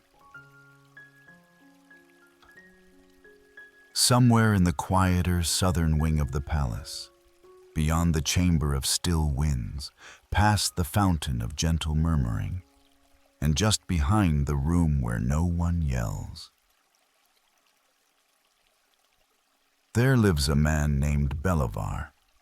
He is not a general, not a noble, not even particularly tall, but Bellavar holds a position so vital, so revered, so fluffy, that entire kingdoms now whisper his name with a mixture of envy and awe. He is your royal pillow artisan. It all began, modestly enough, with a simple commission. Years ago, before your reign, Bellavar was a wandering cushioner, traveling from town to town with a cart full of experimental stuffing materials, dandelion fluff, aged wool, even one unfortunate incident involving marmot fur. Most turned him away. Then you, in your early days of soft governance, tried one of his pillows. It cradled your neck so perfectly that you reportedly muttered, "I could forgive a tax increase on imported plums if I had 3 more of these." The quote was embroidered onto a decorative wall hanging within 48 hours. Since that moment, Bellavar's career has ascended like a well-fluffed goose. Now, his creations line the halls of diplomacy. His stitchwork is considered a matter of state security. Entire trade negotiations are said to hinge on whether foreign dignitaries are offered Bellavar-grade pillows or the inferior, overstuffed nonsense from the Eastern Trade Guild. But recently, something new has emerged. Bellavar, humble artisan that he is, has begun charging for his services in feathers, not money, not jewels, just feathers. Only the rarest, quietest, silkiest feathers, he explains. None of that loud poultry fluff. At first, no one understands. Then they begin to compete. Foreign merchants arrive with peacock plumes wrapped in velvet. A prince from the Isles of Revellon offers a tax exemption and a personal falcon. A duchess sends a crate of swan down, individually fluffed and stored in sachets of lilac mist. Feather becomes currency. A new black market emerges, the down exchange. Feathers are weighed, categorized, traded. There are rumors of a secret feather vault beneath the palace, where Bellavar sorts them by softness using a blindfold and one fingertip. Historians still argue, says the high priest with a shrug, whether the feather tax was a genius redistribution of wealth or just a bizarre side effect of a monarch who likes neck support. You don't involve yourself much. Only occasionally do you inquire, did the new one arrive? The one with the time-scented edge and triple contour arch? It always has. Each pillow Bellavar delivers is presented like a holy artifact. He bows, places it gently beside you, and withdraws without a word. You test it by resting exactly 40% of your head weight upon it. If your dream begins within 90 seconds, it is deemed adequate. Of course, Bellavar doesn't just make for you anymore. He has disciples now. Young pillow makers from across the empire arrive to learn his ways. They take vows of silence, fluff only by moonlight, and study the sacred geometry of seams. They begin to refer to him as the Feather Sage. He does not correct them. Eventually, Bellavar issues his own charter of softness. No pillow shall squeak under pressure. No stitch shall outshine its purpose. A pillow is not just for sleep. It is a promise of better dreams. It is carved into cherry wood and mounted in the National Cushioning Bureau. When ambassadors visit, they often request an audience with Bellavar before even seeing you. They ask him questions about lumbar support, dream retention, and the spiritual alignment of stuffing materials. He answers with soft nods and one-word declarations like, "More lavender." One delegation from Braddock gifts Bellavar a pillow of their own design, a bold move. It's triangular. It hums. Bellavar tests it, then raises a single eyebrow. It vanishes into storage. Forever. Your court now has a waiting list to request custom pillows. Nobles curry favor with elaborate feather gifts. One baron writes a haiku in goose down ink. Beneath your stitching, empires rest their heavy heads, dreams stitched into cloud. Bellavar doesn't react. He simply makes another pillow. You, of course, remain the sole recipient of his true masterpieces, the kind no coin can buy. Pillows designed not just for comfort, but for influence. You've begun assigning them names, the treaty flattener used during delicate peace talks. Whisper hug, ideal for reflecting on existential policy. Cloud Directive 9, reserved for naps with diplomatic consequences. Your fame as the Silent Thunder may stem from your stillness, but it is Bellavar's craftsmanship, his unwavering dedication to softness, that allows you to stay still in the first place. And as your empire floats gently toward another nap-drenched afternoon, Bellavar finishes a new creation, an asymmetrical pillow filled with phoenix down and stitched with phrases from your most profound dreams. It is titled, "The Cushion That Ended a War." It arrives just before dusk, when the palace halls are steeped in golden light and sandalwood mist. A cart, pulled by two well-groomed donkeys wearing ceremonial tassels, clatters into the courtyard. Behind it walks a single envoy dressed in Bradockian navy blue robes, holding what appears to be a fruit basket.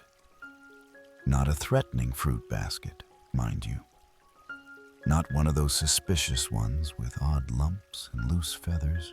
No, this one is lavishly peaceful. It's wrapped in translucent linen. The fruit glistens.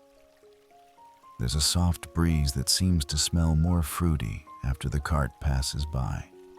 The guards eye it with suspicion. The last thing delivered by Braddock was a goose that bit 3 scribes and refused to leave. But this is different. The envoy bows deeply, carefully places the basket upon a velvet pedestal, and withdraws without a word. Lady Quenora approaches first. She reads the attached scroll aloud. To His Serene Majesty, Emperor Lucidius, who rules not with sword, but with silence, who speaks in pauses and declares war with a nap. Please accept this gift as a symbol of confused admiration. Inside the basket, a dozen chilled plums, lightly dusted with rose sugar. A wedge of dream cheese, a rare, creamy delicacy, aged in underground caves rumored to echo with lullabies.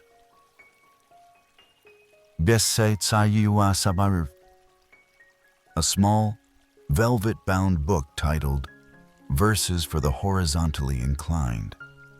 You're fetched immediately. A servant whispers the news. The Bradoxians have sent snacks and poetry. You stir. Moments later, you arrive, borne by your bearers of bliss, robed in silk, your hair tousled by slumber, your presence exuding the power of a man who could dismantle an army by blinking, but simply chooses not to. You gaze upon the basket. Then, delicately, you select a plum. You take a bite. You close your eyes. The entire court holds its breath. You murmur, acceptable. The high priest collapses in relief. General Mortellin mutters, we've been gifted snacks by the people we didn't fight. The Bradoxians, it turns out, are not retreating. They are retreating with compliments. Their soldiers now trained to march in silence, in honor of the Still One. Their generals have replaced rallying cries with quiet introspection. Their latest military manual is called The Pause That Prevails. This fruit basket is the beginning of what historians will later call the era of confused peace. It is soon followed by a second offering, a musical instrument called a snuff flute, designed to be played while lying down. A diplomatic letter composed entirely of rhymed sighs. A limited edition Bradoxian tea blend, Lucidius Grey, said to cause dreams of clouds and minor economic insights. You accept all of it. You send nothing in return except, of course, your signature silence. Braddock interprets this as deep approval. Their poets begin crafting lullabies in your honor. One becomes an underground hit across the border, especially in bathhouses and slow-dancing taverns. It begins, O ruler who slumbers, so mighty, so mild, your enemies weep, your slippers beguiled. You do not attack, nor conquer with flame. Yet kingdoms bow softly at the sound of your name. And it's catchy. The harpsichord part slaps. Soon, other nations join in. A delegation from the free marshes arrives with a bouquet of sleep ferns and a handmade quilt bearing your embroidered yawn. A desert prince sends a golden hourglass labeled, "For delaying wars elegantly." Even the distant Isle of Crabs, previously known only for sending threatening letters written in fish scales, sends a scroll that reads simply, "We tried to resist you, but we got sleepy. Please send pillow recipes." Lady Quenora, trying her best to maintain fiscal logic amidst rising tribute in the form of tea blends and emotionally complex pajamas, asks, "Should we respond with something?" You take a second bite of plum. You chew slowly. You gaze out the window as birds circle lazily in the orange sky. "No," you say. "Let them rest." And just like that, another empire folds into your pillow's soft orbit. Not conquered, not bribed, just soothed. It becomes a national pattern. Where once nations sought your borders with steel and fire, now they send baskets and soft poetry. Where once empires feared your army, they now fear your apathy. And as tribute pours in, blankets, fruit, sleepy lullabies, you lean further into the throne they now call the axis of calm, and ask very softly, "Is there any cheese left?" There is. And it pairs perfectly with another empire's surrender. You hadn't planned to write a decree. It's just that one evening, after a particularly long nap infused with dreams of rain-soaked chamomile, you awoke with a peculiar itch behind your left ear and an even stranger sensation in your spine. Motivation. You sit up, slowly, gently, startling two nearby monks of the Order of Lucid Slumber who were meditating near your feet. "Bring parchment," you murmur, blinking slowly. "I wish to write." The palace erupts into a kind of organized panic. Writing? Actual writing? From the Emperor? Scrolls are fetched. Feather quills dipped. Perfumed parchment, a blend of bergamot and humility, is unrolled across the pillared table of mild decisions. Scribes press themselves flat against the walls, trying not to crinkle. You lift the pen. You begin to write, and the world changes, just a little. The decree is written in your unmistakably drowsy script, tall letters that lean left like they're nodding off. Royal Decree 184, The Gentle Order of Rest. Article 1. Every citizen of Estrelon shall be entitled to one uninterrupted nightly slumber, protected by law. Interruptions via roosters, bells, pan flutes, or cousins shall be considered a civil offense. Article 2.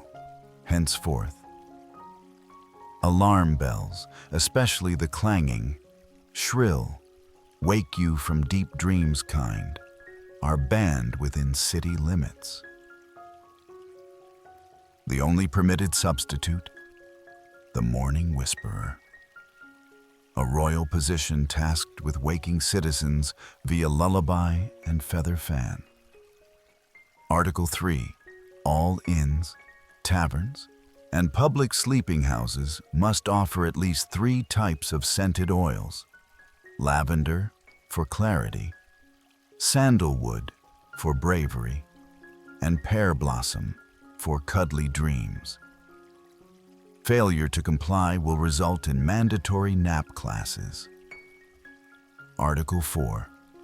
Bedtime hygiene is to be treated with sacred reverence. This includes, but is not limited to, brushing one's teeth with mint leaves blessed by soft music, washing one's feet in rose water, whispering goodnight to one's pillow. Article 5.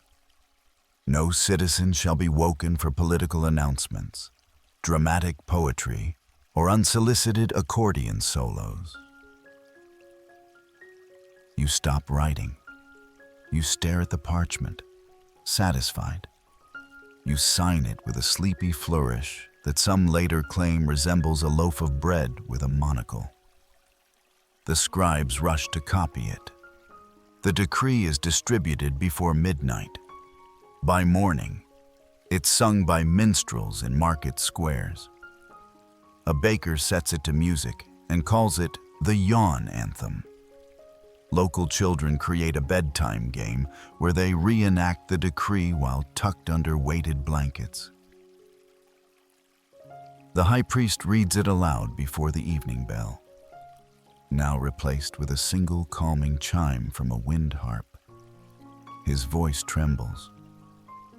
"This," he says, "is the holiest legislation since the Treaty of Socks."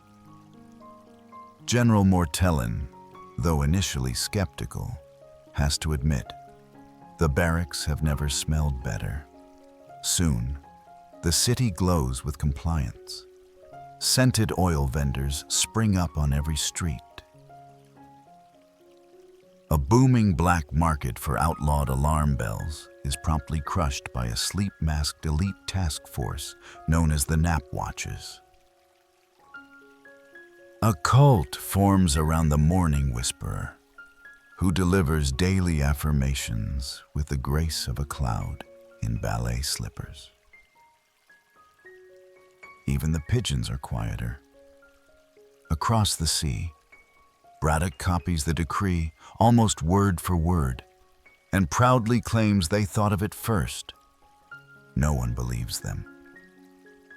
Historians still argue, writes one scholar, whether the decree of rest was political genius or just a monarch finally addressing his personal bedtime grievances. But the people of Vestralon, they love it. Your approval rating, measured through a combination of pillow sales, nap satisfaction surveys, and communal humming sessions, reaches a historic high. And you feel light. The Empire is quiet. The air smells like confidence and dried orange peel. And somewhere in the palace, a chorus of monks sings your decree in Gregorian harmony. You lie back, close your eyes, and whisper, "May all dreams tonight be fluffy." And they are. It starts with a drizzle.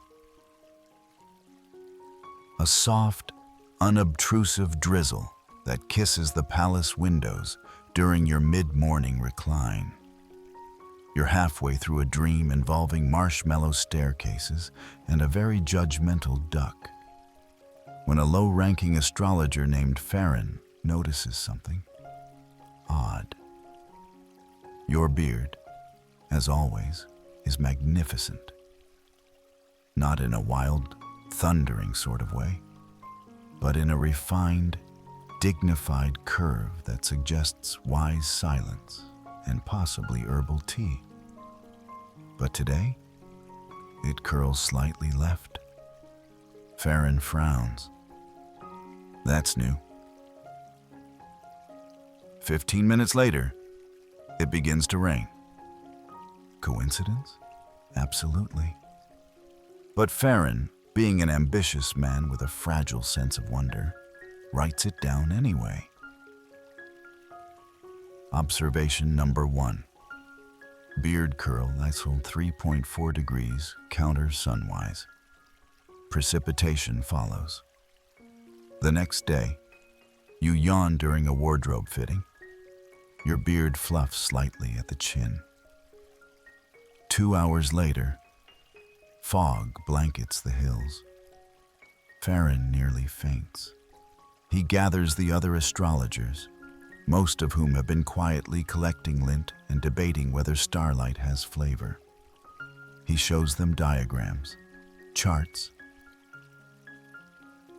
a sketch of your beard mid-snooze, annotated with phrases like frontal fuzz oscillation and woolly omen crest.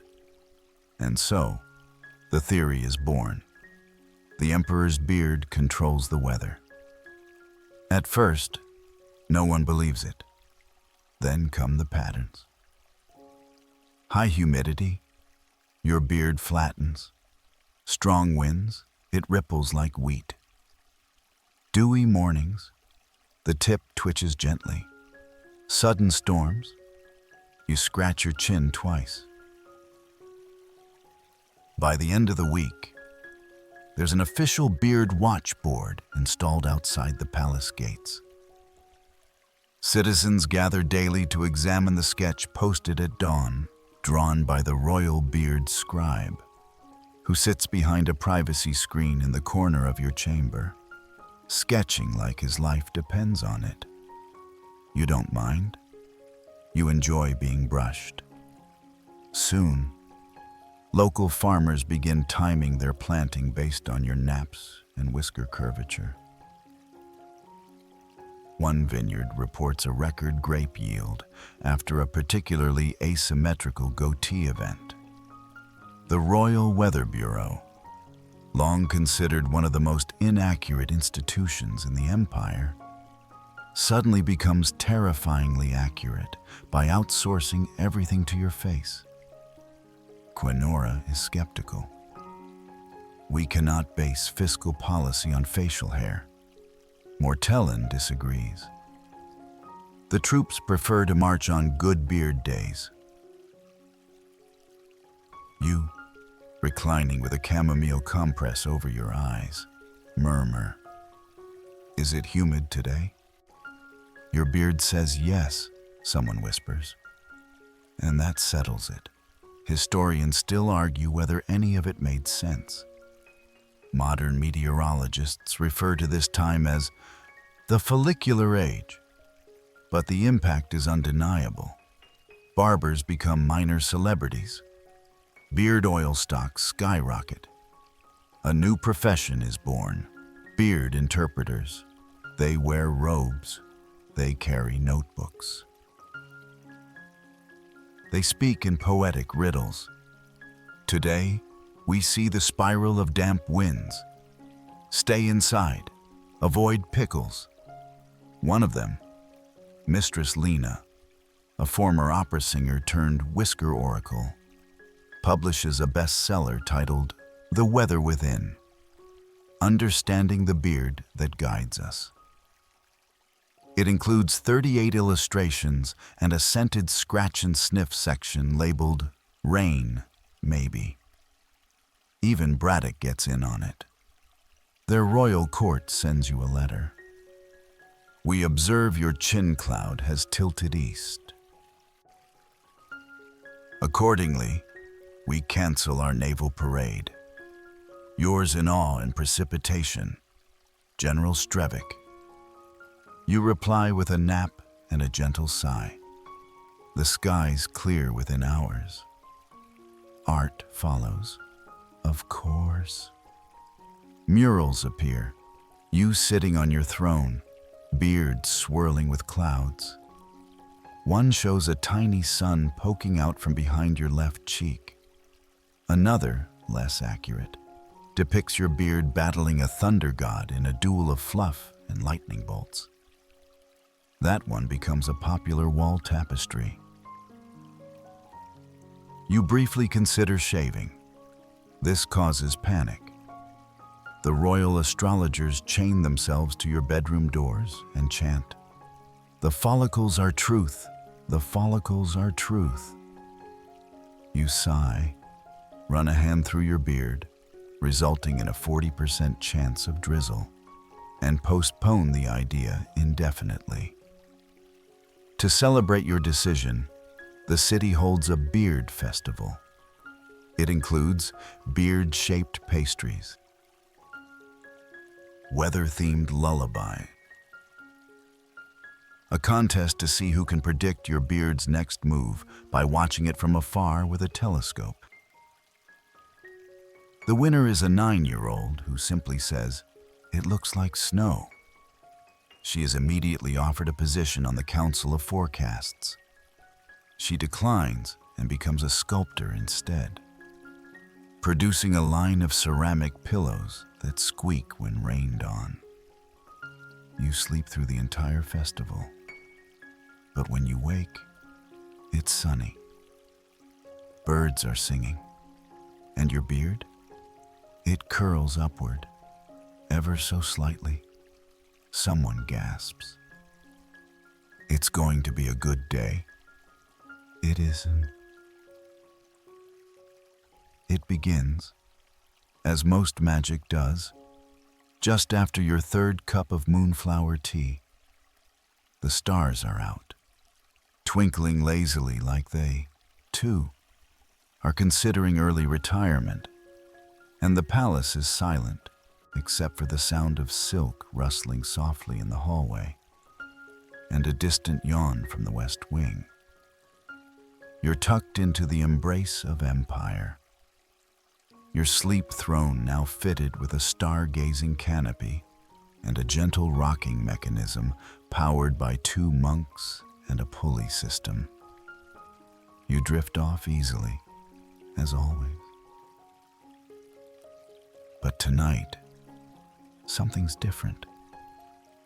Your dream begins with silver light, not sunlight, not candlelight, something cooler, softer, impossibly ancient. You're standing on a marble staircase that seems to lead nowhere, surrounded by stars that shimmer like powdered pearls. The air smells of jasmine and snowfall. And then you see her. She is tall, pale, and luminous, not in a glowing from within way, but in the actual, possibly lunar radiation sense. Her gown ripples like moonlight on a pond. Her hair is braided starlight. Her crown is a crescent balanced on a ring of frost. She is the Moon Queen. You have never met her. You have also never not met her. She steps forward and smiles the way tides pull gently at distant shores. Lucidius, she says, voice like the space between 2 notes. You sleep well. You nod slowly, suddenly aware that your dream self is somehow wearing both a robe and a suit of armor made of cloud. I try, you reply. She tilts her head. The world shifts under your stillness. You dream, and empires bend. You nap, and weather sings your name. You blink. Is this flattery? No, she says. It's diplomacy. You raise an eyebrow. I rule the kingdom of Selunara, she continues, a floating court above the night. We observe the earth below. Normally, we do not intervene, but your reign is difficult to ignore. You frown because of my military posture? No, she says. Because of your pillow choices? Ah, of course. The Moon Queen walks in a slow circle around you, inspecting your dreamscape like a landlord about to raise the rent. Your realm emits frequencies, she explains. Soft ones, soothing ones. Our tides have stabilized. The dream currents flow more gently now. Even the stars nap more often. Is that good? It's unprecedented, she says. Some of our elders are very relaxed about it. Historians still argue. You offer helpfully. Whether I'm actually doing anything or just radiating pleasant indecision, She laughs. It sounds like bells wrapped in velvet. We've come to offer recognition, she says at last. She opens her palm. In it rests a silver coin with a sleeping face etched on one side and a fluffy cloud on the other. This is the sigil of the Lunar Accord, she says. Only given to those who influence the cosmos through stillness. You reach for it, slowly, respectfully. The moment your fingers brush the coin, you wake up. You sit up sharply. A gust of night air brushes your face.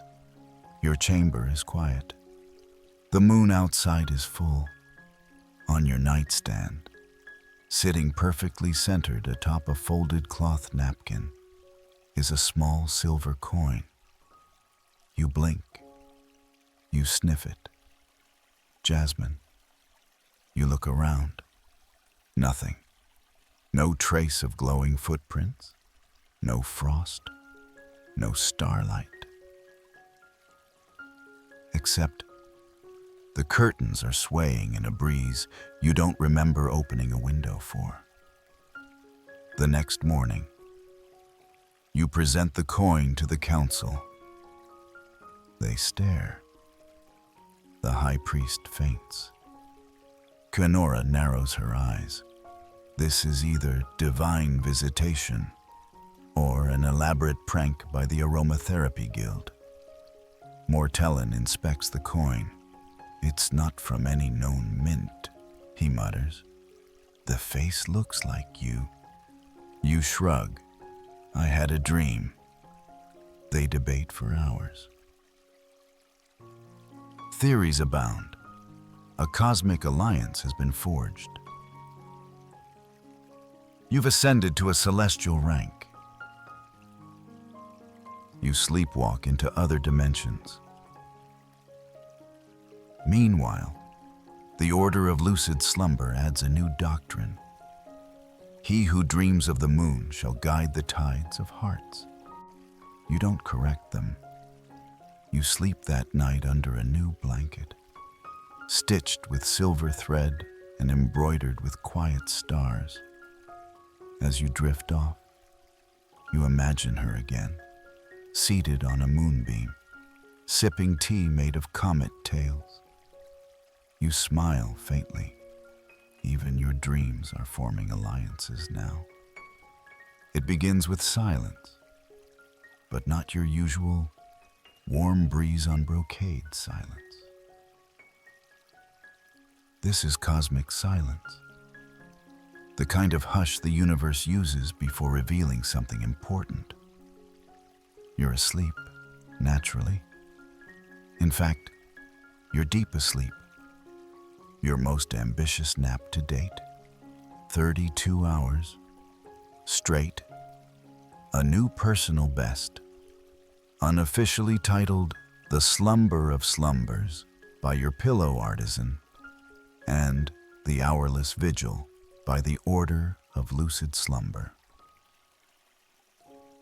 Your repose begins mid-afternoon in the chamber of reflective cushions, a dome-shaped room lined with moonstone and goose silk, acoustically tuned to the precise frequency of contented sighs.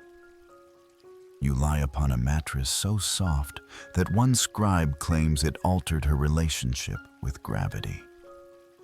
Meanwhile, above you, the sky shifts. At first, it's subtle. A faint glow along the eastern horizon. A pulsing shimmer near the constellation Waffulon the Dozy. Then, in the early hours of your 16th hour of sleep, just after you emit a very soft snore that's later transcribed into musical notation, it happens. The stars move. They shimmer. Yes, but more than that. They seem to align, one by one, Constellations bend ever so slightly into new positions. Orion drops his sword. Lyra rearranges her strings. The Great Yawning Fox, a lesser-known constellation visible only during high pollen seasons, opens its jaws a little wider. And then they flicker, not randomly, not like stars twinkling, in unison. Once, twice, 3 times, like applause. A hush falls across the kingdom. People gather in fields, on rooftops, in fluffy blankets beside murmuring fountains. Monks weep gently into their sleep masks. Poets stop mid-verse and simply watch, stunned. Someone whispers, "The stars are clapping." Historians still argue. A bard will later write. Whether this was atmospheric coincidence, divine intervention, or the galaxy itself acknowledging a man who knew how to rest with purpose. Back in the palace, the sky's rhythm pulses through the stained glass dome of your chamber, casting kaleidoscopic shadows across your pillow. You don't stir. You are deep inside a dream where you're giving a keynote address to a room full of clouds. They nod solemnly at every word. One of them hands you a croissant. You accept it. You eat it slowly. The dream applauds. Outside, scientists panic. Royal astrologers run out of ink, recording the patterns. Several faint. One simply walks into the hedge maze and disappears, reportedly seeking a quieter sky. A new constellation appears briefly, a formation resembling a man reclined on a throne, holding what appears to be a spoon. They name it Regius Dormiens, Latin for the sleeping king. By hour 22, a coastal town begins constructing a sundial that resets itself every time your beard twitches. By hour 26, foreign envoys send gifts again, not as tribute, but as pilgrimage. A box of dream sand from the Isle of Murmurs, a stargazer's quilt from the desert kingdom of Ahaz, a handwritten card from General Strevick that simply reads, "Okay, you win. This is something." By hour 30, the court has fallen silent. No meetings are called. No decisions are made. Even Mortellin is seated quietly in the hall of murmured strategy, staring at your last decree and muttering, "Maybe it really is in the beard." The high priest delivers a whispered sermon entitled, "Rest as Revelation." It becomes a holy text. And then, finally, at hour 32, you stir. A gentle twitch of the nose, a slow, poetic inhale, and your eyes open. The moment is seismic. The wind picks up. 1,000 candles relight themselves. 3 pigeons in the garden coo in harmonic thirds. You blink once, then ask, "Is it still Tuesday?" "No, Your Serenity," Quinora replies softly. "It's Thursday, but the stars are still glowing." You sit up, stretch, smile faintly. "I had a dream," you say, "where I didn't dream." And just like that, half the court becomes philosophers. You eat breakfast slowly. Your first decree upon waking, a nap holiday for the entire empire. mandatory hammocks in all public squares, marshmallow tea fountains, complimentary slippers at every crossroads. The stars dim back into their usual quiet brilliance.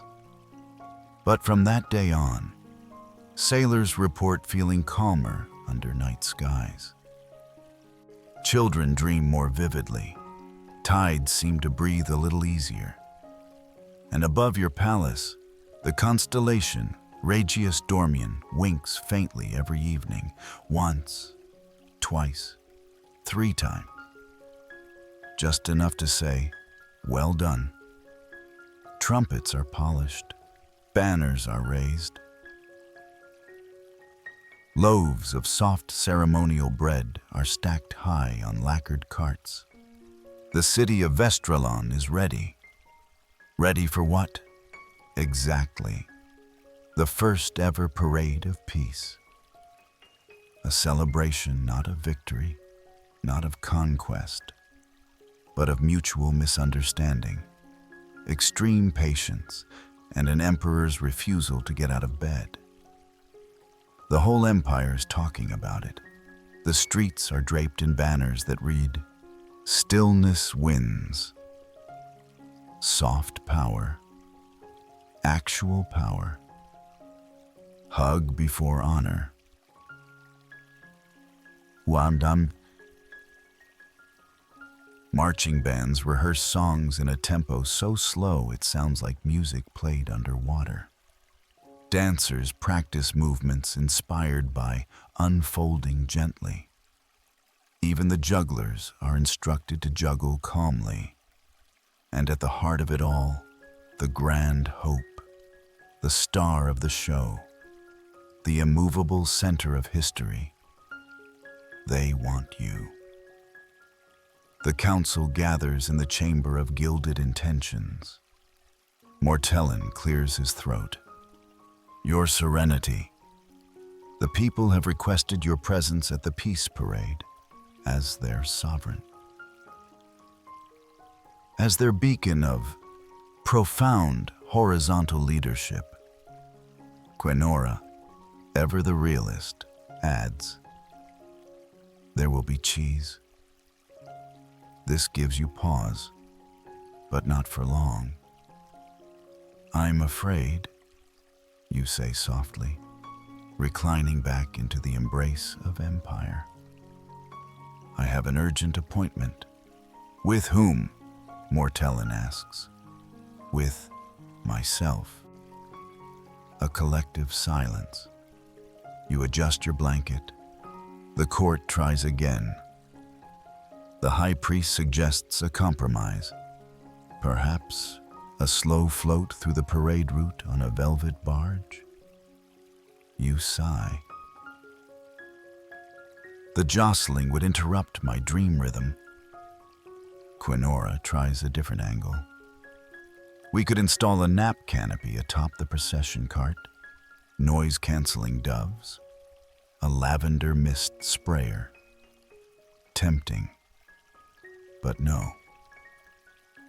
Peace, you say with the authority of a man who once declared an entire Tuesday illegal because it felt abrupt.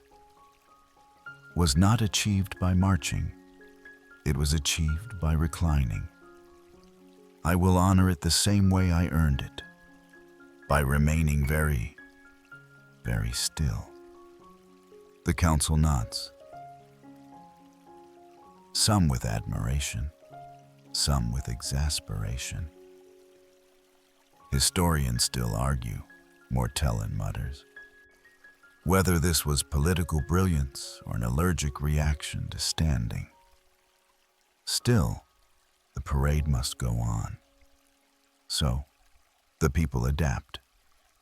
They create a puppet, a lovingly crafted, 2-meter-tall reclining puppet of you, complete with miniature crown, sculpted beard, and an impressively accurate nap posture. It is placed atop a float designed to resemble your throne, moving ever so slowly through the streets. When you hear about it, You smile. Do they have the pillow mole? Yes, Quenora confirms. Even the little indent your head makes on the left side. Good, you murmur. That's where the dreams pool. The parade begins at sunrise. Crowds gather, wrapped in soft shawls and holding banners like "Snooze is strength" and "Our leader is asleep, and we're grateful." The puppet moves at a speed of approximately 1 cushion per minute. The float is trailed by monks sprinkling chamomile petals and school children humming the official peace anthem, which includes lyrics like, "We didn't shout, we didn't charge, we just leaned back on the softest barge." At key moments, confetti shaped like tiny pillows rains gently from above. From your chamber window, you observe the parade through half-lidded eyes, sipping warm nutmeg milk. You murmur, "It's beautiful," a servant asks. "Shall I bring the telescope?" "No need," you say. I can feel it. As the puppet passes beneath your window, the crowd looks up and waves. You raise one hand, barely, slowly, regally. The people cheer, softly. Later, when the parade reaches the western gate, it ends not with a fanfare, but with a collective national yawn, synchronized across 6 time zones. Citizens hug. The monks ring a bell made of padded wood. A commemorative biscuit is distributed. It is lavender flavored. You fall asleep before finishing yours. And so, the Peace Parade enters history, not as a celebration of a single act, but of sustained stillness, cosmic confidence, and the kind of leadership that asks, what if we all just calm down? That night, the puppet is retired with full honors and placed in the National Gallery of Glorious Inaction. It becomes the most visited exhibit in the realm, second only to your original slipper. It begins with a problem, a gentle, clip-clopping problem. Your horse, Sir Winnie of Pillowshere, a name you approved while only half awake, is magnificent. A golden chestnut beauty with eyes full of apology and a mane smoother than most diplomats. He is loyal, strong, and unusually empathetic. Unfortunately, he's also loud. Not brash or ill-mannered, of course, just hoofy. Each time he trots across the palace courtyard, his hooves strike like thunderclaps against the flagstones. And you, light sleeper that you are, even when seated in the embrace of empire, swaddled in 4 types of fluff, begin stirring at unexpected times. The court panics. If the emperor loses a dream mid-dream, what might be lost with it? A treaty? A tax idea? The recipe for quiet cheese, TM? Lady Quenora drafts an emergency memo titled Equestrian Decibel Reduction Plan. General Mortellon suggests fitting Sir Winnie with velvet booties. This backfires almost immediately. Winnie kicks off the boots and eats them in protest. Historians still argue, Quenora later notes, whether the horse was objecting to fashion or fabric.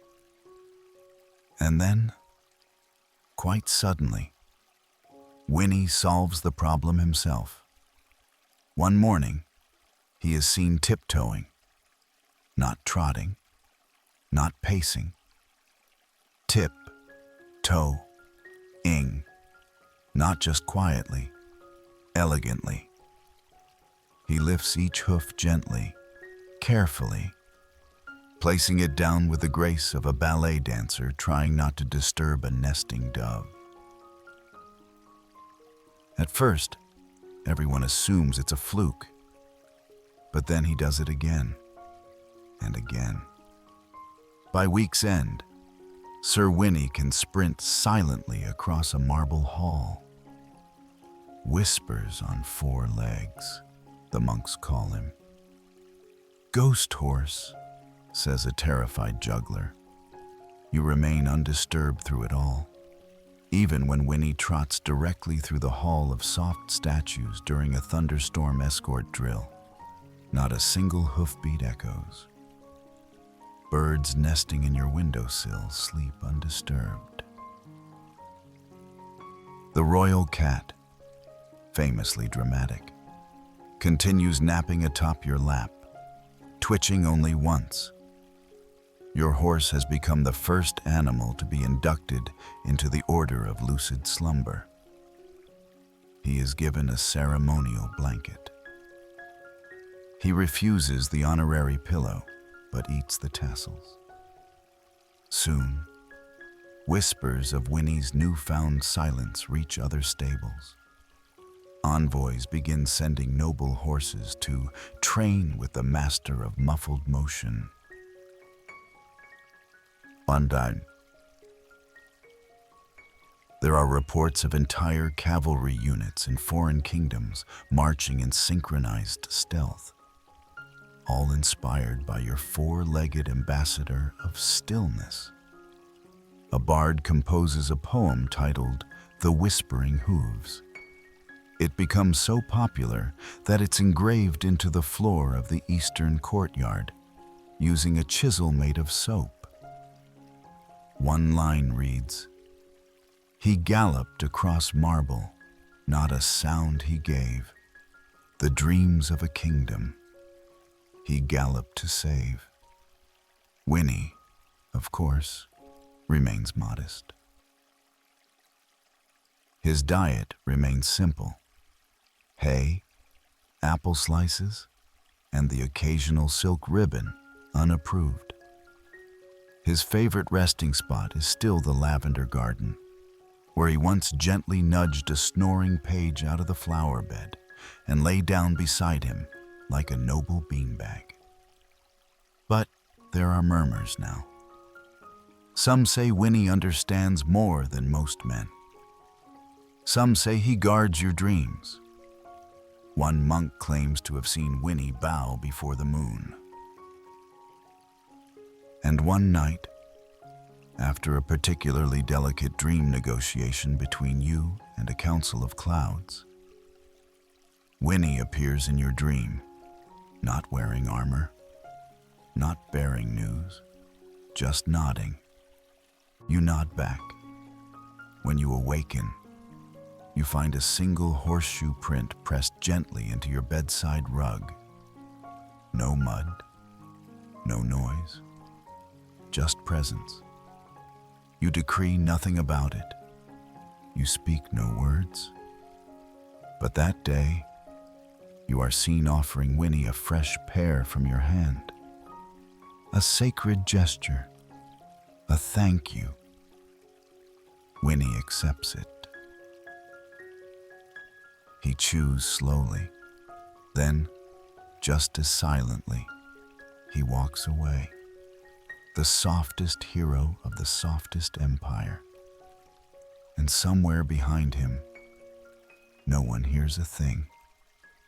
3 years after the great non-war of Vestralon Braddock, the Royal Academy of Historical Documentation finally releases the long-awaited tome. The Campaign of Stillness, a comprehensive account of the Vestralon Braddock conflict. It is 900 pages long, bound in lavender-dyed leather, heavy enough to press grapes into wine. And as the royal author explains at the release ceremony, it is the definitive chronicle of a war, that happen mostly in people's imaginations, hearts, and occasionally pastry carts. It quickly becomes a bestseller. Scholars, citizens, and foreign dignitaries line up to obtain copies, some out of patriotism, others out of genuine academic curiosity, and still others because the paper smells faintly of chamomile, a deliberate decision by the publishing monks. Your name appears exactly 3 times. Each mention is an absolute masterclass in understatement. Page 34. Day 2. The Emperor remains undisturbed. His breathing measured. Court assumes strategic positioning. Page 276. Day 41. Emperor Lucidius reclines beneath the fig canopy. A scroll rests on his chest, unread. General Mortellon describes this as tactically unshaken. Page 857. Final day, with hostilities dissolved and trade re-established. His serenity is gently woken for brunch. That's it. 3 appearances, all asleep. No dramatic speeches, no decisive orders, no battlefield visits, just strategic tranquility. The rest of the book is meticulously detailed. There are maps, diagrams, essays on the psychology of delayed messaging, transcriptions of whispered council debates, and 47 pages devoted to analyzing the poetry exchanged between Braddock and Vestralon during the Muffin diplomacy period. There's even a whole chapter on tactical ambiguity as weaponized posture, including several sidebars featuring diagrams of your reclining angles and what they might have meant. Scholars debate hotly over the following table. Recline angle possible message, 15 degrees, mild disinterest, 25 degrees, deliberate passivity, 38 degrees, imminent snack contemplation, 45 degrees, existential strategy mode. Lady Quenora is unimpressed. She flips through the book one morning over breakfast and mutters, 900 pages, 3 mentions, and none of them capture the footbath negotiations. Mortellon disagrees. It's perfect. The less he's in it, the more mysterious he seems. Indeed, this becomes a popular interpretation. Your absence becomes your legend, your sleep, your sword. Universities begin offering courses titled The Quiet Empire, Lucidius and the Softening of War. Students flock to lectures with names like Reclining Authority, Power and Posture, and Snooze Theory and International Relations. A theater troupe adapts the book into a minimalist performance piece called 3 Snores and a Treaty. It involves exactly 1 line of dialogue and a 45-minute interpretive yawn. You don't attend. Instead, you receive the first bound copy in a velvet-lined box. You open it, scan it slowly. You smile. It's heavier than expected. The court buzzes. Shall we schedule a public reading, Your Serenity? You consider it. Only the nap parts. Quenora flips to page 276 and points out the marginalia.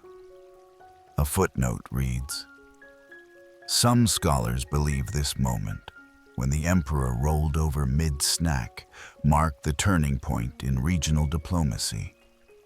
You nod. It was a good fig. From then on, the book becomes mandatory reading for all new civil servants. The Order of Lucid Slumber handwrites a condensed version entirely in size. Braddock adopts it into their military curriculum under the title How to Lose with Dignity and Pastries. Ironically, you never finish the book. Too heavy, too warm, and every time you try reading it after lunch, you fall asleep. Naturally, it begins, predictably, with a miscommunication. You had casually mentioned during breakfast, between bites of honeyed oat slices and a yawn that delayed 2 council meetings, that it might be nice to have a statue someday. The court heard, "Commission a monument that shall outlive empires." And so, like all great things in your reign, the process begins. Gently. Plans are drawn, committees are formed, sculptors, architects, and monks gather in hushed clusters to discuss materials, pose, and, perhaps most importantly, vibe. General Mortellin assumes you'll be immortalized atop a mighty stallion, sword in hand, beard whipping in the wind. Lady Quinora lobbies for something more bureaucratically honest. Seated at a scroll-covered desk, eyes half-lidded, quill poised in dignified hesitation. The high priest suggests divine imagery, you hovering 3 inches off the ground, surrounded by dream clouds and holding the sacred pillow of diplomacy. But the winner, unanimously, is the idea submitted by a 7-year-old named Pip. Her drawing, originally done in berry juice on a slice of toast, depicts you lying on your side, wrapped in a soft blanket, one hand tucked under your cheek, the other gently resting on a scroll titled Peace. No crown, no weapon, just serenity. The committee weeps. The design is approved. Construction begins. Massive marble slabs are hauled in from the whispering quarries of Eldrin. Artisans spend months perfecting the curve of your left eyebrow and the subtle drape of your nap robe. Each strand of your beard is chiseled with reverence. A small team is assigned just to shape your pillow. One monk spends 4 days sanding the stone to achieve the appropriate cheek indentation. When it's finally unveiled, the empire pauses. It stands not in the central plaza, not too noisy, but in the garden of murmured thought, beside a brook that sounds like distant humming. And it is horizontal, 20 feet long, reclining, peaceful, majestic, utterly unconcerned. There is no plaque, just a carved phrase beneath your stone slippers. He moved the world by not moving. The statue instantly becomes a destination for scholars, artists, and sleepy children. Citizens bring offerings of soft bread, poems, and scented handkerchiefs. Some lie beside it on quiet afternoons, hoping for inspiration or just a really good nap. Historians write essays with titles like Lying Down as Leadership, A Study in Posture Politics, Horizontal Hegemony and the Dream State, Stone Cold and Still, the Monument of Passive Power. Braddock sends an envoy who kneels before it and says, "We felt attacked, and yet somehow healed." A popular conspiracy emerges that the statue is warm to the touch. Another claims it breathes slightly during lunar eclipses. One visiting astrologer faints after swearing the statue blinked at him. Your reaction? You shrug. It's flattering, a bit drafty around the ankles, but otherwise accurate. You visit it exactly once. They find you asleep at its base, curled like a comma beside your own stone knees. A painter immortalizes the moment. The painting wins Best Use of Beige at the Vestralon Art Gala. The Order of Lucid Slumber adopts the statue as their official pilgrimage site. They sleep there in shifts. A traveling troupe of dancers performs an interpretive routine titled The Inhale Heard Across Nations on the grassy knoll nearby. It lasts 4 hours and includes no movement for the first 2. Tourism skyrockets. Enterprising merchants sell miniature reclining statues, candied lavender pillow, framed calligraphy that simply reads, "Do less, rule more." Children pretend to be the statue in school plays. One rebellious artist tries sculpting a version where you're standing, but the public revolts. He's forced to turn it sideways and call it alternate Lucidius. You approve? Gently. And through it all, the Empire holds strong, not with might, not with marching, but with a stone man lying calmly in the shade, proving once and for all that true power doesn't always roar. Sometimes it naps. In a quiet villa nestled in the foothills of northern Braddock, far from the murmuring scroll halls and echoing parade grounds, an old man begins to write. His name is General Strevick. Once, he was feared, respected, a man of swords and decisive maps, a commander with furrowed brows and a gravel voice that could start or stop an army.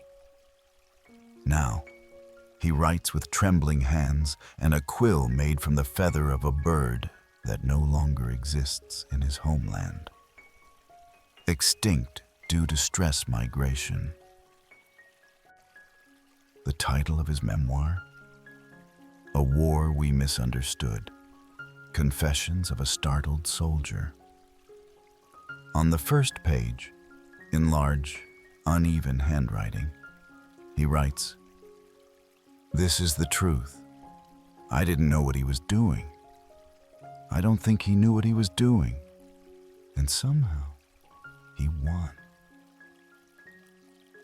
The memoir is part apology, part analysis, part therapeutic journal.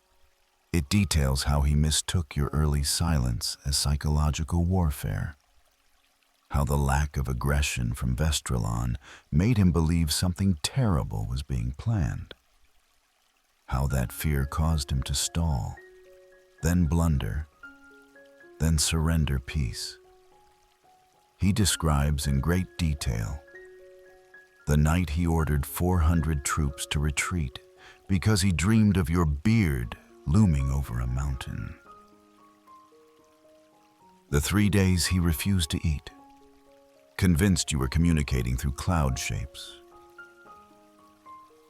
The diplomatic basket he sent you containing cheese, poems, and his own resignation letter, which you never opened. And then, the realization. He wasn't planning. He was sleeping. Strevick writes about how he came to understand the truth only after the war ended. When his niece brought home a stuffed doll of you reclining with a tiny scroll and a plush cup of tea, I lost to a man who ruled with REM cycles. But by the time the book is finished, it's too late. because by then, you are no longer a man. You are a myth, a living legend wrapped in linen robes and dream logic. A bedtime deity, a whisper passed between kingdoms like incense. No one remembers your full name anymore. You're simply the sleep. Statues, songs, scented candles named after you. School children are taught the Lucidius Doctrine, which consists of 3 lines. Rest is strength. Stillness is strategy. Snack breaks are sacred. You haven't spoken publicly in years. You don't need to. Your blink is a blessing. Your nap schedule influences agricultural patterns. Your favorite pillow, Bellavar's Mark 9 Deep Drift, has been declared a cultural treasure. When Strevick's memoir is published, it is met with mixed reactions. Some historians hail it as courageous. Some call it revisionist cowardice. Some believe he fabricated the entire war in a moment of national embarrassment. But the public? They don't care. The myth is too strong now. The idea of Lucidius, the emperor who never shouted, never marched, never even stood up, has rooted itself deep into the soul of the world. One Braddock school replaces its statue of Strevick with a reclining bench. Another introduces Stillness Hour into its curriculum. 60 minutes of guided dozing beneath inspirational banners like Lead Like Lucidius. Even Strevick, in the final chapter of his book, seems to accept it. Perhaps it's better this way. We needed something quiet to believe in, and he gave us peace. I only wish I'd realized it sooner. I might have saved myself a great deal of pacing. He dies a week after publication, peacefully, in his sleep, at his request. He is buried beneath a stone that reads, "He marched for war." He paused. Then he listened. And nearby, on a soft hill, your statue overlooks the valley where no battle ever came. It begins, as so many grand things do, with a nap inside a nap. You've mastered sleep.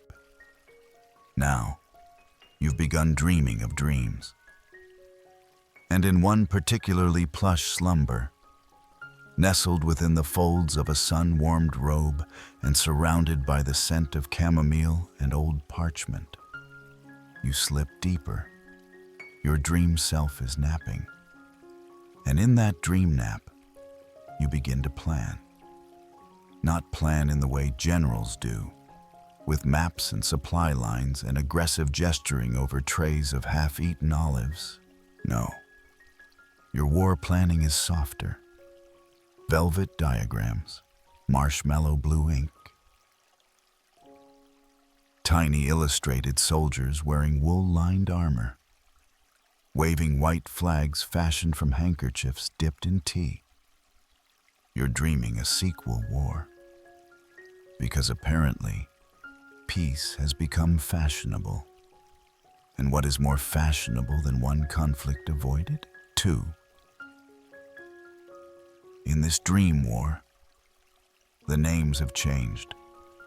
The foes are fictional kingdoms you don't remember inventing.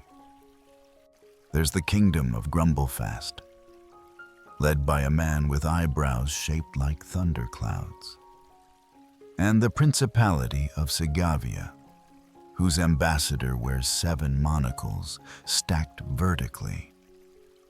They do not like each other. They are furious over something to do with crumpet import tariffs and a long-standing feud over the origin of napkin folding. Both sides prepare for war. Again. And, naturally, they both write to you.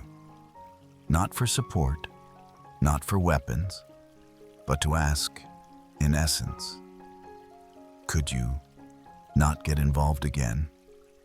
You were very effective last time. You nod, mid-dream nap, and begin sketching your plan. Step 1, sleep. Step 2, dream of sleeping. Step 3, encourage both sides to write passive-aggressive lullabies instead of declarations. The dream escalates. In Grumblefast, entire battalions are trained in synchronized sighing. In Segavia, warriors wear sleep masks as a show of pre-battle preparedness. Eventually, both sides become too exhausted to march. They meet in the neutral hammock zone, a strip of land populated entirely by friendly goats and hot cider fountains. Instead of fighting, they just lie down. The ambassador of Segavia turns to his Grumblefast counterpart and says, "Honestly, I'm too relaxed to care anymore." And the war ends. Just like that. Meanwhile, Dream U is awarded a medal made of folded linens. You're invited to attend the Peace Gala inside a zeppelin shaped like a pillow. You decline, of course, citing your ongoing commitment to horizontal governance. The dream world erupts in celebration. Poems are written with lines like, "He snored through the storm, and the thunder fell asleep." In the distance, your horse, dream version Winnie, learns to hover in silence. A choir of clouds performs a lullaby titled Z is for Zenith. Even the stars dim themselves one notch in appreciation. And back in the waking world, you stir slightly in your real bed. Lady Quenora, observing, whispers, "He's smiling again. He must be solving something." Mortellin nods. Probably a revolution or a bake-off. You remain still, eyes gently fluttering beneath closed lids. Because you understand something no one else does. Peace doesn't end with peace. It continues. Gently, quietly, dream by dream. And sometimes, the best way to shape the future is with your eyes closed. It's a particularly soft morning. One of those mornings where the sun filters through silk curtains like honey through lace. And the birds outside your chamber window are chirping in what can only be described as major nap key. You stir, stretch one arm slowly, and declare, with the serene weight of a man who's seen far too much diplomacy from a reclining angle, let there be a national nap. Kenora, ever nearby with scroll in hand, tilts her head. A nap, your serenity? A holiday, you clarify between yawns. A day of collective stillness, public lounging, snoozing together. Mortellin bursts in moments later. A what now? A holiday, you repeat. No meetings, no noise, no feather disputes. Just national slumber. One day each year. Mandatory. He blinks. Mandatory napping? You nod with kingly resolve. We'll call it the Day of Down.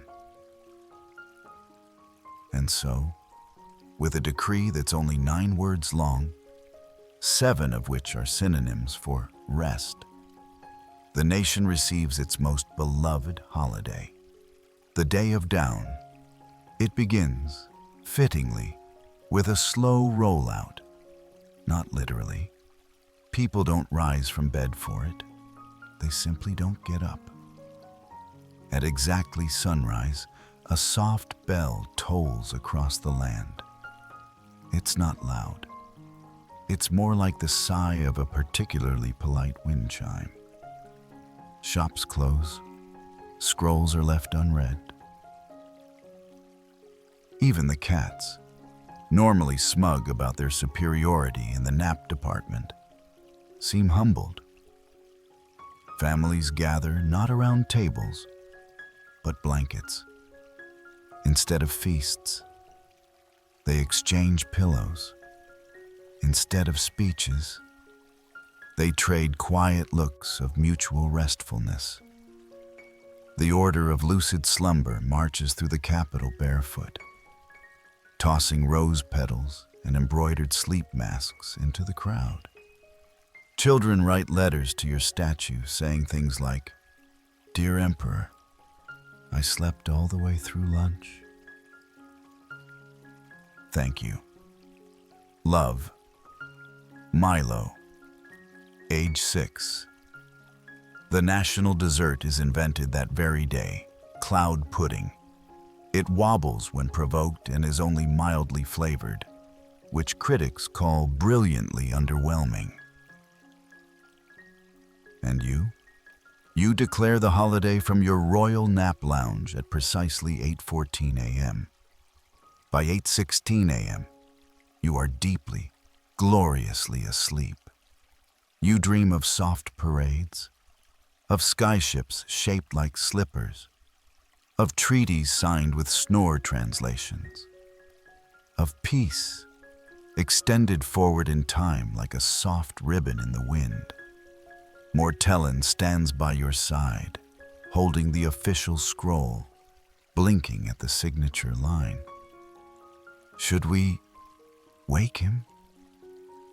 Quenora shakes her head. He already signed it. In essence. How? She points at you. You shift slightly and smile. For the rest of the day, the nation follows your lead. No alarms, no trumpet fanfares, just gentle, glorious nothing. In the evening, stars blink awake in a velvet sky. A gentle breeze carries the scent of mint and memory. Somewhere, a child yawns, holding their plush Lucidius doll. And your empire, so often defined by your stillness, does what it does best.